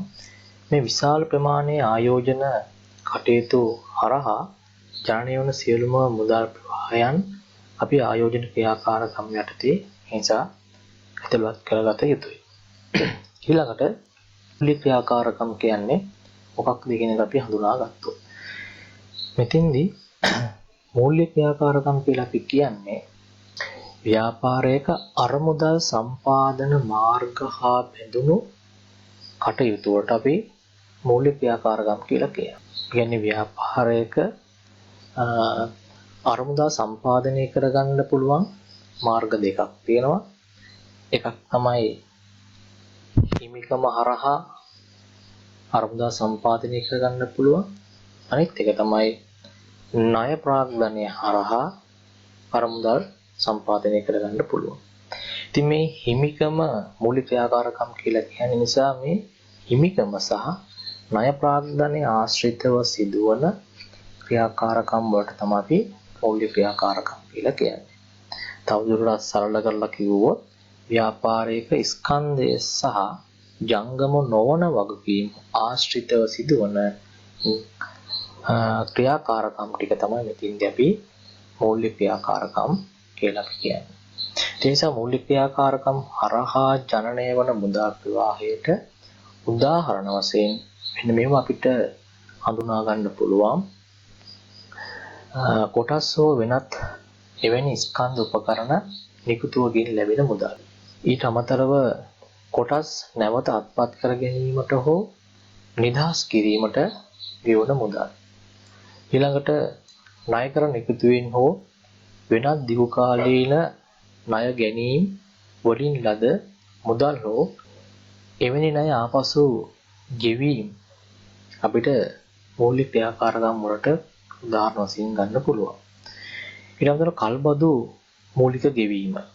හා කල්බදු ණය වාරික ගෙවීම මූලික ක්‍රියාකාරකම් වලින් සිදුවන මුදල් ප්‍රවාහයට උදාහරණ වශයෙන් අපිට ගන්න පුළුවන්. හැබැයි මෙතෙන්දී පොලි හැර කොටස තමයි අපි මූලික ක්‍රියාකාරකම් වශයෙන් හඳුනාගන්නේ. පොලිය විශේෂිත වූ වියදමක් විදිහට මෙහෙයුම් ක්‍රියාකාරකම් යටතේ අපි අතුලත් කරනවා. ඒයි කියන එක අපි ඉදිරියේදී සාකච්ඡා කරනවා. ඊළඟට කොටස් හිමියන්ට ලාභාංශ ගෙවීම ඇතුළුව කොටස් හිමියන් වෙත කරන සියලුම බෙදා හැරීම් ගැනීම වගේ කොටස් හිමියන් වෙත හිමිකරුවන් වෙත කරන සියලුම බෙදා හැරීම් අපිට මූලික ක්‍රියාකාරකම් වලට උදාහරණ නැත්නම් මූලික ක්‍රියාකාරකම් හරහා ජනනය වන මුදල් ප්‍රවාහයට උදාහරණ වශයෙන් පුළුවන්. right. එතකොට මේ ආකාරයට අපි මුදල් ප්‍රවාහය ගැන සාකච්ඡා කරනකොට ව්‍යාපාරයක මේ සිදුවන මුදල් ලැබීම් ප්‍රවාහය සහ ව්‍යාපාරයක මේ ආකාරයට සිදුවන මුදල් ගෙවීම් ප්‍රවාහය මෙහෙයුම් ආයෝජන සහ මූල්‍ය වශයෙන් අපි කොටස් තුනක් යටතේ මූලාශ්‍ර තුනක් යටතේ වර්ගීකරණය කරලා ඒවා අපේ මුදල් ප්‍රවාහ ප්‍රකාශයක් තුළ වාර්තා කිරීම සිදු කරනු ලබනවා. ඉතින් මෙතෙන්දී මේ මුදල් ප්‍රවාහ ප්‍රකාශයක් තුළ මේ මුදල් ප්‍රවාහය වාර්තා කිරීමේදී අපිට භාවිතා කළ හැකි ක්‍රම දෙකක් තිබෙන බව අපි මීට පෙර හඳුනාගෙන තියෙනවා. දැන් ඒ ගැන තමයි මේ සාකච්ඡා කරමින් ඉදිරියට යන්නේ. ඉතින් මෙතෙන්දී මේ මුදල් ප්‍රවාහය වාර්තා කරන්න පුළුවන් ක්‍රම දෙක මොකක්ද කියලා අපි බැලුවොත් එහෙම එක තමයි සෘජු ක්‍රමය, අනිත් එක තමයි වක්‍ර ක්‍රමය. දැන් මේ වෙනකොට අපි සෘජු ක්‍රමය ගැන සාකච්ඡා කරලා තියෙන්නේ. නමුත් මම නැවත මතක් කර දීමක් ලෙස තමයි මේ විෂය කරුණු මුල ඉඳන් සාකච්ඡා කරේ. ඉතින් මෙතෙන්දී අපි සෘජු ක්‍රමයට මුදල් ප්‍රවාහ ප්‍රකාශයක් පිළිල කරනවාද වක්‍ර ක්‍රමයට මුදල් ප්‍රවාහ ප්‍රකාශයක් පිළිල කරනවාද එනතන් මෙහෙම කිව්වොත් වඩාත් නිවැරදි. මුදල් ප්‍රවාහ ප්‍රකාශයක් පිළිල කරලා තියෙන සෘජු ක්‍රමයටද එහෙම නැත්නම් වක්‍ර ක්‍රමයටද කියන එක අපිට පැහැදිලිව හඳුනා ගන්න පුළුවන් වෙන්නේ කොහොමද කියලා අපි බැලුවොත් එහෙම මෙතෙන්දී මුදල් ප්‍රවාහ ප්‍රකාශයට හදලා තියෙනවද වක්‍ර ක්‍රමයට හදලා තියෙනවද කියන එක තීරණය වෙන්නේ මේ මුදල් ප්‍රවාහය ගණනය කිරීමේදී අපි මෙහෙයුම් ක්‍රියාකාරකම් වලින් ජනනය වූ මුදල් ප්‍රවාහය කොහොමද ගණනය කරලා තියෙන්නේ කොහොමද වාර්තා කරලා තියෙන්නේ කියන කාරණය මත තමයි මේ සෘජු ක්‍රමයට මුදල් ප්‍රවාහ ප්‍රකාශයක් පිළිල කරලා තියෙනවද වක්‍ර ක්‍රමයට මුදල් ප්‍රවාහ ප්‍රකාශයක් පිළිල කරලා තියෙනවද කියන එක අපිට හඳුනා ගැනීමේ හැකියාවක් ලැබෙනවා. ඉතින් මුදල් ප්‍රවාහයක් ගණනයේදී අපිට මේ සෘජු ක්‍රමය හෝ වක්‍ර ක්‍රමය කියන ක්‍රම දෙකෙන් එකක් භාවිතයට ගන්න පුළුවන්. එතෙන්දී සෘජු ක්‍රමය සහ වක්‍ර ක්‍රමය අතර වෙනස නිර්මාණය වෙන්නේ මෙහෙයුම් ක්‍රියාකාරකම් වලින් ජනනය වන මුදල් ප්‍රවාහය ගණනය කිරීමේදී අනුගමනය කරලා තියෙන ක්‍රමවේදය කුමක්ද කියන සාධකය මත පමණමයි. මොකද මූල්‍ය හෝ ආයෝජන කියන ක්‍රියාකාරකම් හරහා ජනනය වන මුදල් ප්‍රවාහය අපිට වාර්තා කරන්න වෙන්නේ සෘජු ක්‍රමයටම පමණයි. ඒ කියන්නේ ව්‍යාපාරයට කෙලින්ම මුදල් ලැබුණු ආකාරය සහ ව්‍යාපාරයෙන් කෙලින්ම මුදල් පිටතට ගලාගෙන ගිය ආකාරය පදනම් කරගෙන තමයි ආයෝජන ක්‍රියාකාරකම් සහ මූල්‍ය ක්‍රියාකාරකම් කියන කටයුතු හරහා සිදු මුදල් ප්‍රවාහයට වාර්තා කරන්න වෙන්නේ. ඉතින් ඒ නිසා ඒ ක්‍රම දෙක හරහා අපිට සෘජු ක්‍රමය හෝ වක්‍ර ක්‍රමය යටතේ මුදල් ප්‍රවාහය වාර්තා කරලා තියෙනවාද කියන එක අපිට වෙන් කර හඳුනා ගැනීමේ හැකියාවක් ලැබෙන්නේ නැහැ. නමුත් මෙහෙයුම් කටයුත්ත නැත්නම් ලාභ පීමේ කටයුත්ත හා සම්බන්ධ ක්‍රියාකාරකම් හරහා ජනනය වූ මුදල් ප්‍රවාහය අපිට ක්‍රම දෙකක් ඔස්සේ ගණනය කරන්න පුළුවන්. මේ මත තමයි ඒ නිසා මේ ඍජු ක්‍රමයේ සහ වක්‍ර ක්‍රමයේ කියන ක්‍රම දෙක අතර වෙනස නිර්මාණය වෙලා තියෙනවා. අපි ඍජු ක්‍රමය කියන්නේ මොකක්ද කියන එක මේට පෙර ඉගෙන ගන්න තියෙනවා. නමුත් නැවත මතක් කර ගැනීමක් කරවුවොත් ඍජු ක්‍රමය කියලා අපි කියන්නේ කෙලින්ම ව්‍යාපාරයක නැත්නම් ආයතනයක දල මුදල් ලැබීම සහ දල මුදල් ගෙවීම. එහෙනම් අපි කියනවා ව්‍යාපාරයට කෙලින්ම මුදල් ලැබුණු ආකාරය සහ ව්‍යාපාරයෙන් කෙලින්ම මුදල් පිටතට ගලාගෙන ගිය ආකාරය සැලකිල්ලට අරගෙන අපි මුදල් ප්‍රවාහය වාර්තා කරවුවොත් අන්නේ ක්‍රමයට අපි කියනවා ඍජු ක්‍රමය කියලා. ඉතින් මෙතෙන්දි මෙහෙයුම් ක්‍රියාකාරකම් වලින් ජනනය වූ මුදල් ප්‍රවාහය වාර්තා කිරීමේදී අපි මේ ව්‍යාපාරයේ ලාභය ගණනය කිරීම සඳහා නැත්නම් ලාභය උපයා ගැනීම සඳහා ඍජුවම දායක වූ ගනුදෙනු හරහා ව්‍යාපාරයෙන් පිටතට කෙලින්ම මුදල් ගලාගෙන ගිය ආකාරයත් ව්‍යාපාරය ඇතුළතට කෙලින්ම මුදල් ගලාගෙන ආපු ආකාරයත් සැලකිල්ලට අරගෙන අපි මෙහෙයුම් ක්‍රියාකාරකම් වලින් ජනනය වූ මුදල් ප්‍රවාහය ගණනය කර මුදල් ප්‍රවාහ ප්‍රකාශයක් පිළියෙල කිරීම මෙතෙන්දී අපි ඍජු ක්‍රමයේ යටතේ මුදල් ප්‍රවාහ ප්‍රකාශයක් පිළියෙල කිරීම ලෙස හඳුනා ගන්නු ලබනවා. දැන් උදාහරණයක් විදිහට ගත්තොත් එහෙම මෙහෙයුම් කටයුතු වලින් ජනනය වූ මුදල් ප්‍රවාහය තුළ ඍජු මුදල් ලැබීම් ප්‍රවාහය සහ ඍජු මුදල් ගෙවීම් ප්‍රවාහයට අපිට උදාහරණ වශයෙන් මේව ගන්න පුළුවන්. මොනවද? අත්පිට ගැනුම් හරහා ව්‍යාපාරයෙන් පිටතට මුදල් ගලාගෙන යන්නේවා අත්පිට විකුණුම් හරහා ව්‍යාපාරය ඇතුළට මුදල් ගලාගෙන එනේවා. ඒ වගේම ණය හිමියන්ට කරන ගෙවීම් හරහා ව්‍යාපාරයෙන් පිටතට මුදල් ගලාගෙන යෑම ණයගැතියන්ගෙන් මුදල් ලැබෙනකොට ව්‍යාපාරය තුළට මුදල් ගලාගෙන ඒම. ඒ වගේම ලද කොමිස් ලද පොලි ආදායම් සහ වෙනත් ලාභාංශ ආදායම් වගේ මාර්ග හරහා අපේ ව්‍යාපාරයට ලැබෙන මුදල් ලැබීම් ප්‍රවාහය. ඊළඟට මුදලින් කළ මෙහෙයුම් වියදම්. මුදලින් ගෙවලා තියෙන මෙහෙයුම් වියදම් ගත්තොත්. ඒවා අපි මෙතෙන් සැලකිල්ලට ගන්න ඕන මුදලින් කරපු ටික පමණයි. උපචිත වියදම් මෙතෙන් අපි සැලකිල්ලට ගන්නෙ නැහැ. හැබැයි මෙතෙන්දී මුදලින් කළ වියදම් සියල්ල අපි සැලකිල්ලට ගන්න වෙනවා. කාලච්ඡේදයක් නොසලකා ඒ කියන්නේ ඉදිරි කාලච්ඡේදයට යම් ගෙවීමක් කරලා තිබ්බොත් ඒකත් මෙතින්ද අපිට සැලකිල්ලට ගන්න වෙනවා. මෙහෙයුම් ක්‍රියාකාරකම් යටතේ ජනනය වෙච්ච මුදල් ප්‍රවාහයක් ලෙස. ඊළඟට බදු ගෙවීම්, පොලි ගෙවීම් වගේ දේවල් මුදලින් කරපු ගෙවීම් අපි මෙතින්දී මෙහෙයුම් ක්‍රියාකාරකම් වලින් ජනනය වූ මුදල් ප්‍රවාහයට උදාහරණ වශයෙන් අපිට ගන්න පුළුවන්. ඍජු මුදල් ප්‍රවාහයට උදාහරණ වශයෙන් ගන්න පුළුවන්. ඉතින් මේ හරහා සිදුවෙන්නේ කෙලින්ම ව්‍යාපාරය පිටතට මුදල් ගලාගෙන යාමක් හෝ කෙලින්ම ව්‍යාපාරය තුළට මුදල් ගලාගෙන යාමක් තමයි මේ හරහා සිදුවෙන්නේ. ඒ නිසා මෙන්න මේ විදිහට අපි මෙහෙයුම් කටයුතු වලින් ජනනය වූ මුදල් ප්‍රවාහය අපි වාර්තා කිරීම කරවුවොත් මේ මූල ආශ්‍රයයන් පදනම් කරන අපි මෙහෙයුම් ක්‍රියාකාරකම් වලින් ජනනය වූ මුදල් ප්‍රවාහය වාර්තා කරවුවොත් අන්නේ ක්‍රමයට අපි කියනවා ඍජු ක්‍රමය කියලා. ඒ නිසා ඍජු ක්‍රමය යටතේ මුදල් ප්‍රවාහ ප්‍රකාශයක් පිළියෙල කරනකොට අපි මෙහෙයුම් ක්‍රියාකාරකම් වලින් ජනනය වූ මුදල් ප්‍රවාහය සොයාගන්නේ කොහොමද කියන එක ඊළඟ අපි බලමු. ඉතින් මෙතෙන්දී අපි මුදල් ප්‍රවාහ ප්‍රකාශය පිළියෙල කරනකොට සාමාන්‍ය මූල්‍ය ප්‍රකාශයක් පිළියෙල කරනවා වගේම මේ ආකාරයට ව්‍යාපාරයේ නම මේක පිළියෙල කරන කාල පරිච්ඡේදය මොකක්ද ප්‍රකාශය මොකක්ද කියන එක නම් කිරීම කරන්න ඕන එක අපි මේකට ඉගෙනගෙන තියෙන දන්නා කරුණ. right.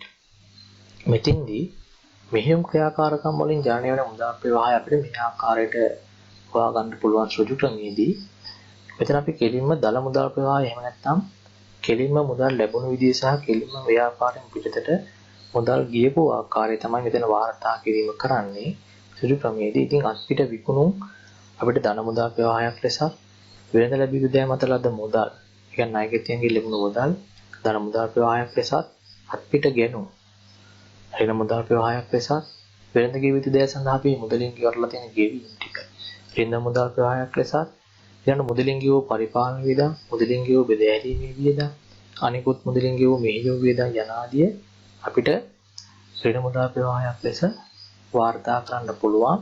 මෙතින්දී අපි කෙලින්ම ව්‍යාපාරයෙන් පිටතට මුදල් ගිය ආකාරය සහ කෙලින්ම ව්‍යාපාරය තුළ මුදල් ලැබුණු ඒ ආකාරය තමයි වාර්තා කරන්න ඕනේ. එතන මේ විදිහට වාර්තා කරපුවාම අපිට ලබා ගන්න පුළුවන් මෙහෙයුම් කටයුතු වලින් ජනනය වූ එහෙම නැත්නම් යෙද වූ මුදල් ප්‍රවාහය ලබා ගන්න පුළුවන්. සුද්ධ මුදල් ප්‍රවාහය නෙමෙයි. අපි හොයාගන්නවා සුද්ධ මුදල් ප්‍රවාහය. නමුත් මෙතින්දී අපිට මේ තොරතුරු ටික වාර්තා කිරීම හරහා අපිට ලැබෙන්නේ මෙහෙයුම් කටයුතු වලින් ජනනය වූ හෝ යෙද වූ මුදල් ප්‍රවාහය පමණයි. මෙතින්දී අපි විශේෂ ගැළපීමක් කරන්න ඕන, විශේෂ මුදල් ගෙවීමක් වාර්තා කරනවා මුදල් ප්‍රවාහ ප්‍රකාශයේදී. ඊට මම පෙරදී කිව්වා වගේ වෙන ව්‍යාපාරයක පොලී ගෙවීම සහ ආදායම් බදු ගෙවීම. මෙතෙන්දි පොලී ගෙවීම කිව්වහම පොලී ගෙවන්නේ මොකටද? පොලී ගෙවන්නේ අරමුදල් සපයා ගැනීම වෙනුවෙන්. ණය ප්‍රාග්ධනය සපයා ගැනීම වෙනුවෙන් පොලී ගෙවන්න වෙනවා. දැන් බැංකු ණයක් ගත්තොත් පොලී ගෙවන්න වෙනවා. කල්බදු පහසුකමකට වත්මන් ගත්තොත් කල්බදු ණය වාර්ෂික ගෙවනකොට කල්බදු ණය වාර්ෂිකයත් එක්ක පොලී ගෙවන්න වෙනවා. එහෙනම් මේ පොලී ගෙවීම ගත්තොත් ලැබීම් නෙමෙයි, ලැබීම් ආයෝජන ක්‍රියාකාරකම් යටතේ තමයි අපි වාර්තා කරන්නේ. පොලී ගෙවීම් ගත්තොත් එහෙම මේක වාර්තා කරන්න ඕනේ හරියටම බැලුවොත් මූල්‍ය ක්‍රියාකාරකම් යටතේ. නමුත් මේ ලබා ගන්න ණය වලින් වැඩි ප්‍රමාණයක් අපි භාවිතා කරන්නේ ආදායම් ඉපැයීම සඳහා. මේ ලබා ගන්න ණය වලින් ගොඩනගා ගන්න වත්කම් මුළුමනින්ම අපි භාවිතා කරන්නේ ආදායම් ඉපැයීම සඳහා. ඒ නිසා මේ ණය මත ගෙවන පොලිය අපි මෙහෙයුම් කටයුතු යටතේ ඇතුළත් කිරීම වඩා තාර්කික වෙනවා. මූල්‍ය ක්‍රියාකාරකම් යටතේ ඇතුළත් කරනවට වඩා. ඒ නිසා වෙන්න මේ ණය මත ගෙවන පොලිය අපි විශේෂ ගෙවීමක් ලෙස වෙන්න මේ මෙහෙයුම් ක්‍රියාකාරකම් යටතේ අපි ඇතුළත් කරනවා ක්‍රෙඩ මුදල් ප්‍රවාහයක් ලෙස මුදලින් ගෙවුව පොලිය පමණක්. වර්ෂයේ මුළු පොලියම නෙමෙයි මුදලින් ගෙවුව ප්‍රමාණය. සමහරවිට වර්ෂයේ මුළු පොලියම මුදලින් ගෙවලා තියෙන්න පුළුවන්. එහෙම නැත්නම් මාස 6ක පොලිය පමණක් වර්ෂයේ තුල මුදලින් ගෙවලා තියෙන්න පුළුවන්. මෙතෙන්දී අපි සැලීල ගන්න ඕනේ සමස්ත මුළු පොලිය නෙමෙයි මුදලින් ගෙවලා තියෙන ප්‍රමාණය පමණයි. ඊළඟට ආදායම් බදු ගෙවීම. ආදායම් බදු ගෙවීම කියන විශේෂ වේදන් අයිතමය ගත්තොත් එහෙම ආදායම් බදු ගෙවන්නේ සමස්ත ව්‍යාපාරය වෙනුවෙන්. එතකොට සමස්ත ව්‍යාපාරය වෙනුවෙන් ආදායම් බදු ගෙවනකොට මේක මූල්‍ය ආයෝජන සහ මෙහෙයුම් කියන කටයුතු වලින් කෝකට අදාළ වෙනවාද කියන එක පිළිබඳ ගැටලුවක් තියෙනවා. නමුත් මෙන්න මේ ආදායම් බදු අපි ගෙවන්නේ ලාභය පදනම් කරගෙන වර්ෂයේ ලාභය උපයාගත්තු ලාභය පදනම් කරගෙන ලාභයට යම් අනුපාතිකයක් වශයෙන් නිසා අපි මේ ආදායම් බදු ගෙවීම මෙහෙයුම් ක්‍රියාකාරකම් යටතේ අපි ඇතුළත් කරනවා. ඒ නිසා ආදායම් බදු මුදලින් ගෙව ආදායම් බදු ටික මෙතෙන්දී අපි මෙහෙයුම් ක්‍රියාකාරකම් යටතේ ඍණ මුදල් ප්‍රවාහයක් ලෙස අපි වාර්තා කරන්න ඕනේ. එතකොට මේක වක්‍ර ක්‍රමයට මුදල් ප්‍රවාහ ප්‍රකාශයේ පිළිල කළත් ඍජු ක්‍රමයට මුදල් ප්‍රවාහ ප්‍රකාශයේ පිළිල කළත් මේ පොලි සහ ආදායම් බදු ගෙවි මේ විදිහටම අපි ඇතුළත් කරන්න ඕනේ. ඒ නිසා මේ මෙහෙයුම් කටයුතු වලින් ජනනය වූ මුදල් ප්‍රවාහය මෙන්න මේ දක්වා අපි මේ මුදල් ප්‍රවාහය හොයාගන්න ආකාරය මත තමයි වක්‍ර ක්‍රමයේ සහ ඍජු ක්‍රමයේ අතර වෙනස නිර්මාණය වෙන්නේ. ඉතින් ඍජු ක්‍රමයේදී මේ විදිහට කෙලින්ම ව්‍යාපාරයට මුදල් ලැබුණු විදිය සහ කෙලින්ම ව්‍යාපාරයෙන් පිටතට මුදල් ගලාගෙන ගිය විදිය තමයි අපි මෙතෙන්දී වාර්තා කරලා තියෙන්නේ. ඉතින් ඒකට එහෙම වාර්තා කරලා ලබාගත්තු මෙහෙයුම් කටයුතු වලින් ජනනය වූ නැත්නම් යෙදෝ මුදල් ප්‍රවාහයට අපි මේ විදිහට පොදු ගනුදෙනු දෙක අපි ගලපා ගන්නවා ගෙවූ ආදායම් බදු සහ ගෙවූ පොලි. එතකොට අපිට ලැබෙනවා මෙහෙයුම් කටයුතු වලින් ජනනය වූ හෝ ඊයේද වූ ශුද්ධ මුදල් ප්‍රවාහය. ඉතින් මේක ඍණ අගයක් වෙන්නත් පුළුවන් ධන අගයක් වෙන්නත් පුළුවන්. මෙතනත් එහෙමයි. මේක ඍණ අගයක් වෙන්නත් පුළුවන් ධන අගයක් වෙන්නත් පුළුවන්. මොකද ව්‍යාපාරය කරන ගනුදෙනු අනුව මේක ධන හෝ ඍණ වීම සිදු වෙන්නේ මේ හැකියාවක් සම්භාවිතාවයක් තියෙනවා. ඒ නිසා තමයි මෙතෙන්දී ජනනය වූ යෙද වූ කියන වචනේ දාලා තියෙන්නේ. ඒ නිසා මෙහෙයුම් කටයුතු වලින් ජනනය ණය වූ හෝ යෙද වූ සුද්ධ මුදල් ප්‍රවාහය අපිට මේ ආකාරයට ගණනය කරන්න පුළුවන්. ඉතින් මේ විදිහට ඍජු ක්‍රමය සහ වක්‍ර ක්‍රමය අතර වෙනස ඇති වෙන්නේ මෙන්න මේ මෙහෙයුම් කටයුතු වලින් ජනනය වන මුදල් ප්‍රවාහය වාර්තා කරන ආකාරය මත. ඉතින් ආයෝජන කටයුතු සහ මූල්‍ය කටයුතු මීට කලින් සාකච්ඡා කරලා තියෙනවා. ඉතින් ආයෝජන කටයුතු වලින් සහ මූල්‍ය කටයුතු වලින් ජනනය වන මුදල් ප්‍රවාහය වාර්තා කරන්න දෙන්න කොහොමද? ඍජු ක්‍රමයටම තමයි. ඒ කියන්නේ කෙලින්ම මුදල් ඒ මාර්ග වලින් ලැබුණේ කොහොමද? කෙලින්ම මුදල් ව්‍යාපාරයෙන් පිටතට ඒ මාර්ග හරහා ගියේ කොහොමද කියන එක තමයි අපිට එතෙන්දී වාර්තා කරන්න වෙන්නේ. ඉතින් මේවා මේ තොරතුරු හොයා ගැනීමේදී අපිට හැබැයි විවිධ ක්‍රම අනුගමනය කරන්න වෙනවා. එහෙම නැතුව අපිට කෙලින්ම gediy pitin මේ තොරතුරු අභ්‍යාසයක ලබා දෙන්නේ නැහැ. දැන් මුදල් ගිණුම දුන්නොත් ගැටලුවක් නැහැ. මුදල් ගිණුම තුල කෙලින්ම මේ ඍජු මුදල් ප්‍රවාහය වාර්තා කරලා තියෙන්නේ. අපිට කෙලින්ම මේ ශීර්ෂ තුන යටතේ ඒ කියන්නේ මෙහෙයුම් ආයෝජන මූල්‍ය කියන කොටස් තුන යටතේ වර්ගීකරණය කරලා දාන්න විතරයි තියෙන්නේ. නමුත් අපිට මුදල් ගිණුම එහෙම දෙන්නේ නැහැ. අපිට දෙන්නේ සාමාන්‍ය මූල්‍ය ප්‍රකාශන කට්ටලයක් සහ අනෙකුත් තොරතුරු කීපයක් දෙන ඒ හරහා අපි විවිධ ක්‍රම අනුගමනය කරලා මේ මුදල් ප්‍රවාහයන් අපිට හොයාගන්න වෙනවා. එහෙම නැතුව අපිට කෙලින්ම ආමෙන්න කියලා gediy pitin තොරතුරු ලබා දීමක් පේපර් එක තුල සිදු වෙන්නේ නැහැ. එහෙම දෙයක් බලාපොරොත්තුෙන් යන්නත් එපා විභාගෙට. මොකද එහෙම බලාපොරොත්තුෙන් ගියොත් අමාරු වැටෙන්නේ ඔබම තමයි. right. ඊළඟට අපි බලමු වක්‍ර ක්‍රමය කියන්නේ මොකක්ද කියලා.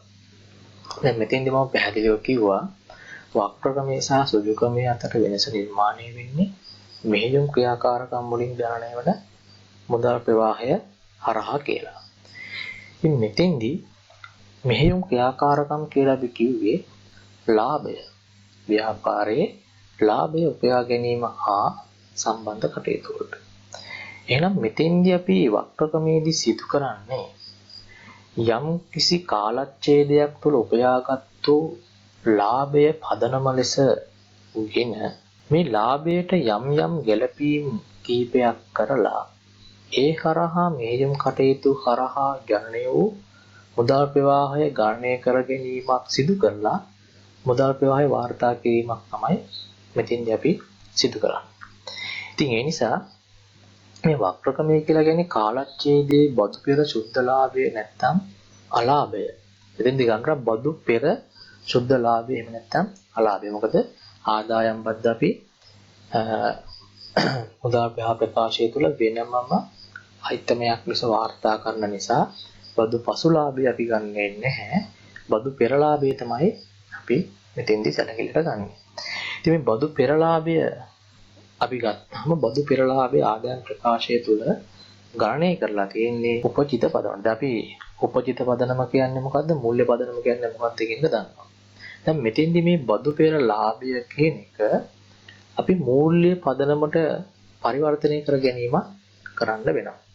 මූල්‍ය පදනමට පරිවර්තනය කරගත්තාම මුදලින් උපයාගත්තු ලාභය අපිට මෙතෙන්දී හොයාගන්න පුළුවන්. මේ මුදලින් හොයාගත්තු ලාභය හරහා තමයි අපිට විද්‍යාමාන වෙන්නේ මෙහෙයුම් ක්‍රියාකාරකම් වලින් ජනනය වූ මුදල් ප්‍රවාහය. ඒ නිසා බදු පෙර ලාභයට උපචිත පදනමට ගණනය කරන බදු පෙර ලාභයට අපි ඒක මූල්‍ය පදනමට පරිවර්තනය කර ගැනීම සඳහා ගැළපීම් ටිකක් කරන්න වෙනවා. මොකද මේ උපචිත පදනමට ගණනය කරලා තියෙන බදු පෙර ලාභය තුල තියෙනවා මුදල් ප්‍රවාහයක් නොවුණු ගනුදෙනු. ඒ වගේම තමයි මේ ලාභය තුලින් මගහැරිලා තියෙනවා කාලච්ඡේදයේ තුල සිදු කරලා තියෙන මුදල් ප්‍රවාහයක් වූ ඇතැම් ගනුදෙනු. උදාහරණයක් ගත්තොත් ඉදිරියට ගෙවපු වියදම් උපචිත පදනමට ගණනය කරන ලාභය තුල කලබලා නැහැ.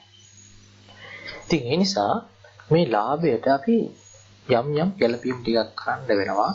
මුදල් ප්‍රවාහයක් නොවන අයිතම මේකේ තියෙනවා නම් ඒ වගේ බලපෑම ලාභයෙන් ඉවත් වන ආකාරයට යම් ගැළපීමක් අපිට කරන්න වෙනවා.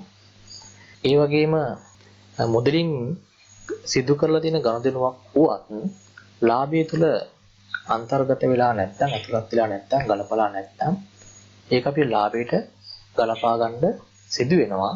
මේ වක්‍ර ක්‍රමයේ යටතේ අපි මුදල් ප්‍රවාහය වාර්තා කරනකොට. ඉතින් මෙතෙන්දී අපි විශේෂයෙන්ම කරන්නේ මෙන්න මේ මූල්‍යමය නොවන ස්වභාවයේ අයිතමයන් ලාභයෙන් මුලින්ම ඉවත් කරන්න ඕනේ. උදාහරණයක් විදිහට ගත්තොත් එහෙම දීප්‍රපිත උපකරණ ෂය වී මුදල් ප්‍රවාහයක් වෙන්නේ නැහැ. වටකම් විකිණීමෙන් ලැබෙන අලාභ ඒවයි මුදල් ප්‍රවාහයක් වෙන්නේ නැහැ. ඊට අමතරව දුන් වට්ටම් වගේ දේවල් අඩු කරලා තියෙනවා නම් ඒවයි මුදල් ප්‍රවාහයක් වෙන්නේ මේ ලාභෙන් ඒවා අඩු කරලා තිබුණාට. අන්න ඒ වගේ දේවල් ඊළඟ බොල් ණය වගේ දේවල් ඒවා රහත් මුදල් ප්‍රවාහයක් වෙන්නේ නැහැ. ඒ වගේ දේවල් තියෙනවා නම් අලාභයෙන් අඩු වෙලා අපි ඒවා නැවත ලාභයට එකතු කරගන්න ඕනේ. ඊට අමතරව පොලි වියදම උපජිත පදනමට පොලි වියදම එකකින් අඩු කරලා තියෙන්නේ.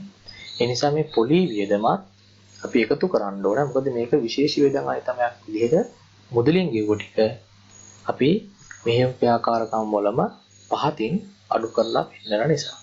ඊළඟට වෙනත් ක්‍රියාකාරකම් යටතට ගැනෙන දැනට ලාභය තුල අන්තර්ගත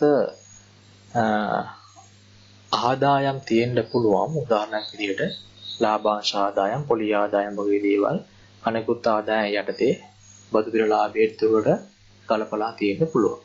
ඒවා අදාළ වෙන්නේ ආයෝජන ක්‍රියාකාරකම් යටතේ නිසා ඒවා මේ ලාභයෙන් ඉවත් කරලා ඒවා අපි ආයෝජන ක්‍රියාකාරකම් යටතේ එකතු කරන්න ඕනේ. ඒ නිසා බදු පිර ලාභයේ මූල්‍ය පදනමට පරිවර්තනය කරනකොට උපජිත පදනමට ගණනය කරපු බදු පිර ලාභය මූල්‍ය පදනමට පරිවර්තනය කරනකොට අපිට සිදුවන මේ වෙනත් ක්‍රියාකාරකම් යටතට ගැනෙන යම් යම් අයිතමයන් ලාභය තුල අන්තර්ගත නම් ඒවා අවස්ථානුකූලව එකතු කරලා තියනවා නම් අඩු කරලා තියනවා නම් එකතු කරලා අවස්ථානුකූලව ගැළපීම් කරලා ඒ අයිතමයන් අදාළ ස්ථානවලට අපි ස්ථානගත කිරීම කරන්න ඕනේ.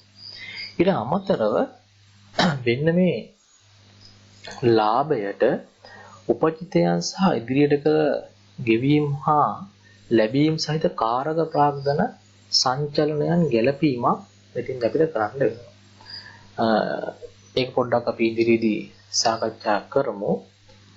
කාරක ප්‍රාග්ධන සංචලනයන් ගැළපීම කියන එක එකපාරට මේක සාකච්ඡා කරන්න ගියොත් තේරෙන්නේ නැති නිසා. ඉතින් මේ විදිහට මේ බදු පෙර ලාභය උපජිත පදනමට අපි ගණනය කරගත්තු බදු පෙර ලාභය යම් යම් ගැළපීම් කරලා මේ විදිහට අපි මේක මූල්‍ය පදනමට ගණනය කරගත්තු නැත්තම් මුදල් පදනමට ගණනය කරගත්තු ලාභයේ බවට පරිවර්තනය කරලා ඒ ලාභයට අපි පොලි සහ ආදායම් මුදලින් ගලපපුවාම අපිට මෙහෙයුම් ක්‍රියාකාරකම් වලින් ජනනය වන මුදල් ප්‍රවාහය වක්‍ර ක්‍රමයට හොයාගන්න පුළුවන්. ඉතින් වක්‍ර ක්‍රමය කියලා මේකට කියන්න හේතුව තමයි අර කෙලින්ම දල මුදල් ප්‍රවාහය සැලකිලිට ගන්න නැතුව අපි උපජිත පදනවල ගණනය කරගත්තු බදු පෙර ලාභය අරගෙන වක්‍රාකාරව අපි අර මෙහෙයුම් කටයුතු වලින් ජනනය මුදල් ප්‍රවාහය සොයා ගැනීමක් සිදු කරන නිසා මේකට අපි කියන වක්‍ර ක්‍රමය කියලා. ඉතින් බලමු අපි තව පොඩ්ඩක් ඉදිරියට ගිහිල්ලා වක්‍ර ක්‍රමයට ආදායම් ප්‍රකාශය පිළියෙල කරන්නේ කොහොමද කියලා. ඉතින් මෙතෙන්දී අපි වක්‍ර ක්‍රමයට ආදායම් ප්‍රකාශය පිළියෙල කරනකොට මම කියව ඔයාලට මෙහෙයුම් ක්‍රියාකාරකම් වලින් ජනනය වන මුදල් ප්‍රවාහය තමයි සුදු ක්‍රමය වක්‍ර ක්‍රමයේදී වෙනස් වෙන්නේ කියලා. ඉතින් මෙතෙන්දී මෙහෙයුම් ක්‍රියාකාරකම් වලින් ජනනය වන මුදල් ප්‍රවාහය ගණනය කරනකොට අපි පදනම වශයෙන් ගන්න බදු පෙර ශුද්ධ ලාභය හෝ අලාභය. මේ බදු පෙර ශුද්ධ ලාභය හෝ අලාභයට අපි ගැළපීම් ටිකක් කරන්න ඕනේ. මුදල් ප්‍රවාහයක් නොවන අයිතමයන් මේකෙන් අඩුවීමක් හෝ එකතුවීමක් වෙලා තියෙනවා නම් අඩුවීමක් වෙලා තියා නම් එකතු කරන්න ඕනේ. එකතු වීමක් වෙලා තියා නම් අඩු කරන්න ඕනේ මේ බදු පෙර ලාභය. උදාහරණ විදිහට ලද වට්ටම් එකතු වෙලා තියෙන්න පුළුවන්. ඒකත් මේකෙන් අයින් කරන්න මුදල් ප්‍රවාහයක් වෙන්නේ නැති නිසා. දුන් වට්ටම් මේකෙන් අඩු වෙලා තියෙන්න පුළුවන්. ඒක එකතු කරන්න මුදල් ප්‍රවාහයක් අතින්දී සිදු වෙන්නේ නැති නිසා. ඒ වගේ දීපල පිළිත උපකරණ ෂය වීම තියෙන මේ ලාභය තුල අඩු වෙලා. අපි කරන්නේ මේ හරහා මුදල් ප්‍රවාහයක් වෙන්නේ නැහැ. ඒ නිසා මේ බදු පෙර ලාභය අඩු වෙලා තියෙන මේ ෂය වීම නිසා ඒ නිසා අපි මේක එකතු කරනවා. මුදල් ප්‍රවාහයක් වෙන්නේ නැති නිසා. ඊළඟට දීපල පිළිත උපකරණ ඉවත් කිරීමෙන් ලැබෙන අලාභ. අලාභ හරහාත් අපිට මුදල් ප්‍රවාහයක් හඳුනා ගැනීම හැකියාවක් ලැබෙන්නේ නැහැ. මොකද අලාභයක් කියලා කියන්නේ ව්‍යාපාරයේ වත්කම ඒ වටිනාකමට වඩා අඩු වටිනාකමට විකුණපුවාම ඇතිවන තත්ත්වය. ඒතකොට අඩු වටිනාකමට නම් වික්කේ අපිට මුදල් ලැබෙන්නේ පිරිවැයට වඩා අඩු මුදලක්. ඒ නිසා අලාභය හරහා මුදල් ප්‍රවාහයක් වෙන්නේ නැති නිසා ඒවා ලාභයෙන් අඩු වෙලා තියෙන නිසා ලාභයට නැවත ඒවා එකතු කරන්න මේ විදිහට. ඊළඟට දීපල පිළිත උපකරණ ඉවත් කිරීමේ ලාභ. දීපල පිළිත උපකරණ විකිණීමේ ලාභයක් ලැබුණා නම් ලාභය හරහා මුදල් ප්‍රවාහයක් වෙනවා. මේක මුදල් ප්‍රවාහයක් වෙන ගනුදෙනුවා. ලාභය හරහා මුදල් ප්‍රවාහයක් වුණාට මේකයි තිබෙන්නේ ආයෝජන කටයුත්තක් ලෙස. මොකද දීපල පිළිත උපකරණ කියන්නේ ආයෝජනයේ අදාළ අයිතමයක්. ඒ නිසා දීපල පිළිත උපකරණ විකිණීමේ ලැබෙන ලාභය අපි ආයෝජන කටයුතු වලදී ඇතුළත් කරන නිසා මේ ලාභයට එකතු කරලා තියෙන මේ දීපල පිළිත උපකරණ ඉවත් කිරීමේ ලාභය අපි අඩු කරන්න ඕනේ. අඩු කරලා මේක යනවා ආයෝජන ක්‍රියාකාරකම් යටතේ ජානය වූ මුදල් ප්‍රවාහයක් ලෙස. ඊළඟට පොලිය. මේ ලාභෙන් උපජිත පදනමට ගණනය කරලා තියෙන වර්ෂයේ මුළු පොලිය අඩු වෙලා තියෙනවා. නමුත් පොලිය අපි ගත්තොත් එහෙම කුශේෂ වියදම් අයිතමයක් විදිහට අපි ඇතුළත් කරන්න ඕනේ මෙතෙන්දී. ඒ නිසා උපජිත පදනමට මේකෙන් අඩු වෙලා තියෙන පොලිය ලාභයෙන් අඩු වෙලා තියෙන පොලිය එකතු කරන්න ඕනේ. මේක එකතු කරන්න ඕනේ අඩු කරන්න එකතු කරන්න ඕනේ උපජිත පදනමට නැත්නම් වර්ෂයේ මුළු පොලිය මේ ලාභයට එකතු කරන්න අඩු කරලා තියෙනවා. ඊට අමතරව ලැබූ කුලි හා ලාභාංශ ආදායම් වගේ දේවල් තියෙන්න පුළුවන් මේක එකතු වෙලා ඒවා අදාළ වෙන ආයෝජන ක්‍රියාකාරකම් යටතේ. ඒ නිසා ලැබූ කුලි ආදායම් ලාභාංශ ආදායම් වගේ දේවල් ලැබිලා තියෙනවා නම් මුදලින් අපි ඒවා මේ ලාභෙන් අඩු කරලා එකතු කරලා තියෙන ටික අඩු කරලා ඒවා ආයෝජන ක්‍රියාකාරකම් යටතේ ඇතුළත් කරන්න ඕනේ. තව දෙයක් තියෙනවා මෙතෙන්දී සාමාන්‍ය අපි ලාභයට එකතු කරන්නේ උපජිත පදනමට. මොකද ලැබුණා හෝ නොලැබුණා හෝ නොසලකා කාලච්ඡේදයට අදාළ මුළු ප්‍රමාණය තමයි මෙතෙන්දී එකතු කරන්නේ. ඒ නිසා මෙතෙන් අඩු කරන්නත් ඕනේ උපජිත පදනමටම එකතු කරපු මුළු ප්‍රමාණය. හැබැයි මෙතනින් අඩු කරන ප්‍රමාණය උපජිත පදනමට නම් තියෙන්නේ අපි මේ ටික ආයෝජන ක්‍රියාකාරකම් යටතේ එකතු කරනකොට අපි මෙන්න මෙතනින් අඩු කරන මුළු ප්‍රමාණයම ආයෝජන ක්‍රියාකාරකම් යටතේ එකතු කරන්න බෑ. එතෙන් එකතු කරන්න මුදල් ප්‍රවාහයක් ඕ ප්‍රමාණය පමණයි. මුදලින් ලැබිච්ච ප්‍රමාණය පමණයි. ඉතින් මේ විදිහට අපිට බදු පෙර ලාභයට මේ කියන ගැළපීම් ටික කරපුවාම අපිට පුළුවන් කාරක ප්‍රාග්ධන සංචලනයන් ගැළපීමට පෙර මෙහිම ලාභය හොයාගන්න පුළුවන්. දැන් මෙතෙන්දී මේ බදු පෙර ලාභයට අපි ගැළපීම් කරේ ස්වල්ප ප්‍රමාණයක් පමණයි. ඒ කියන්නේ දීපල පිළිත උපකරණ ක්ෂය වීම වගේ දේවල් ඒවා ඉවත් කිරීම වලින් ඇතිවන ලාභ පොලි වියදම් ලැබූ ලාභාංශ ආදායම් පොලි ආදායම් වගේ දේවල් ටික පමණයි මෙතෙන්දී ලාභයට අපි ගැළපීම් කරේ. නමුත් මේ ලාභයේ ගණනය කරනකොට තව උපජිතයන් විශාල ප්‍රමාණයක් මෙතෙන් සැලකිලිට අරගෙන තියෙනවා. උදාහරණයක් විදිහට ගත්තොත් මෙතෙන්දී උපජිත වියදම් අඩු වෙලා තියෙන විශාල ප්‍රමාණයක්. ඊළඟට මෙතෙන්දී ඉදිරියට ගෙවූ වියදම් අඩු වෙලා නැහැ. එතන මුදල් ප්‍රවාහයක් සිදු වෙලා තියෙනවා. නමුත් ඒවා මෙතනින් අඩු වෙලා නැහැ. නමුත් උපජිත වියදම් මෙතනින් අඩු වෙලා තියෙනවා. ඊට අමතරව ණයට විකුණුම් තියෙනවා. ණයට ගැනුම් තියෙනවා. ඒවා හරහා මුදල් ප්‍රවාහයක් වෙලා නැහැ. ඒවා මේ ලාභය තුල ගැළපීලා තියෙනවා. අඩු වෙලා එකතු වෙලා තියෙනවා. අන්න ඒ නිසා ඒවා මෙතින්දි ගැළපීමක් කරේ නැහැ. ඒවා අපිට පොදුවේ ගැළපීමක් කරන්න පුළුවන් කාරක ප්‍රාග්ධන ගැළපීම් කියලා කියන ඒවට. එතින්දී අපි ජංගම වත්කම් සහ ජංග වර්ගම් කියලා කොටස් දෙකක් යටතේ වර්ගීකරණය කරගන්නවා. ඒ සියල්ලම එතින්දී අපි ජංගම වත්කම් ටික අපි ප්‍රතිලෝමවත් ජංගම වගකීම් වල සිදුවලා තියෙන වෙනස් වීම අනුලෝමවත් අපි මෙතෙන්දී ගැළපීම කරන්න ඕනේ. ඒතර ජංගම වත්කම් කියලා කියන්නේ මෙතෙන්දී අපි තොගය වෙළඳ ලැබිය යුතු දෑ ඉදිරියට ගෙවීම වගේ දේවල් අපි මෙතෙන්දී ජංගම වත්කම් ලෙස අපි හඳුනා ගන්නවා. ජංගම වගකීම් ලෙස අපි හඳුනාගන්නේ වෙළඳ ගෙවිය යුතු දෑ උපජීත වේදම් වගේ දේවල් අපි ජංගම වගකීම් ලෙස හඳුනා ගන්නවා. මෙන්න මේ වගේ වෙනස් වීම ආරම්භයේ තිබ්බ ප්‍රමාණය සහ අවසානයේ තිබ්බ ප්‍රමාණය අතර වෙනස අඩුවීම හෝ වැඩිවීම අපි ගැළපීම් කරනකොට ජංගම වත්කම් වල අඩුවීම හෝ වැඩිවීම ප්‍රතිලෝමව ගලපන්න ඕනේ. ජංගම වගකීම් වල අඩුවීම හෝ වැඩිවීම අනුලෝමව ගලපන්න ඕනේ. උදාහරණයක් ගත්තොත් තොග වෙනස් වීම ගත්තොත් ආරම්භක තොගයට වඩා අවසන් තොගයේ වැඩිවීමක් වෙලා තිබ්බොත් අපි ප්‍රතිලෝමව ගලවන්නේ වැඩි වෙලා නම් අඩු කරනවා, අඩු වෙලා නම් එකතු කරනවා. වෙළඳ ලැබිය යුතු දෑ වල වෙනස් වීම ගත්තොත් ආරම්භක ශීර්ෂය සහ අවසාන ශීර්ෂය අතර වෙනස ගන්නකොට වැඩිවීමක් වෙලා තිබ්බොත් අඩු කරනවා, අඩුවීමක් වෙලා තිබ්බොත් එකතු කරනවා. කාර්ක ප්‍රාග්ධන ගැලපීම යටතේ. ඊළඟට ඉදිරියට ගෙවූ වියදම් තිබ්බොත් ආරම්භක ප්‍රමාණයට අවසානයේ වැඩිවීමක් වෙලා තිබ්බොත් අඩු කරනවා, අඩුවීමක් වෙලා තිබ්බොත් එකතු කරනවා. වෙළඳ ගෙවිය යුතු දෑත් එහෙමයි ආරම්භක ශීර්ෂය අවසාන ශීර්ෂය බලනවා. බලපුවම ආරම්භක ශීර්ෂයට අවසාන ශීර්ෂයේ වැඩිවීමක් වුණොත් එකතු කරනවා, අනුලෝමව ගලපන්න තියෙන්නේ. අඩුවීමක් වුණොත් අඩු කරනවා. ඊළඟ උපචිත වියදම් ගත්තොත් ආරම්භක ශේෂයේ සහ අවසන් ශේෂය සංසන්දනය කරනකොට වැඩිවීමක් වුණොත් එකතු කරනවා, අඩුවීමක් වුණොත් අඩු කරනවා. මේ විදිහට කාරක ප්‍රාග්ධන ගැලපීම් ටික අපි කරගන්න ඕනේ කාරක ප්‍රාග්ධන සංචයනට පෙර සුද්ධලාභයට. මෙතෙන්දී මතක තියාගත යුතු වැදගත්ම කාරණයක් තියෙනවා තමයි පොලිස් සහ ආදායම් බදු සම්බන්ධයෙන් කාරක ප්‍රාග්ධන ගැලපීමක් කරන්න යන්නේ. ඒ කියන්නේ පොලිස් සහ ආදායම් බදු සම්බන්ධයෙන් ඉදිරියට ගෙවුවා සහ උපජිතයන් තියෙන්න පුළුවන්. ඒවා කිසිසේත්ම මේ උපජිත ගැලපීම් යටතේ ඉදිරියට ගෙවූ ගැලපීම් යටතේ සටහන් කරන්නේ නැත. මොකද අපි ඊළඟට ඒවා මුදලින් ගෙවපු ටික පල්ලෙයන් ගලපන නිසා ඒවා කිසිසේත්ම මෙතෙන්දි සැලකිල්ලට ගන්නේ නැහැ. ඒකත් මතක තියාගන්න. එක විශේෂම අවස්ථාවක් උපජිතයන් සහ ඉදිරියට ගෙවීම් ගැලපීම් කරන ළමයිට පැටලෙන්න පුළුවන් කාරක ප්‍රාග්ධන සංචලන යටතේ ආදායම් බදු සහ පොලි ගෙවීම් ගැලපීම් කරනකොට. ඒ නිසා ඒ වගේ සම්බන්ධයෙන් උපජිතයන් තියෙනවා නම් ඉදිරි ගෙවීම් තියෙනවා නම් ඒ අයිතමයන් දෙක සම්බන්ධයෙන් ගලපන්න එපා කාරක ප්‍රාග්ධන ගැලපීම් යටතේ.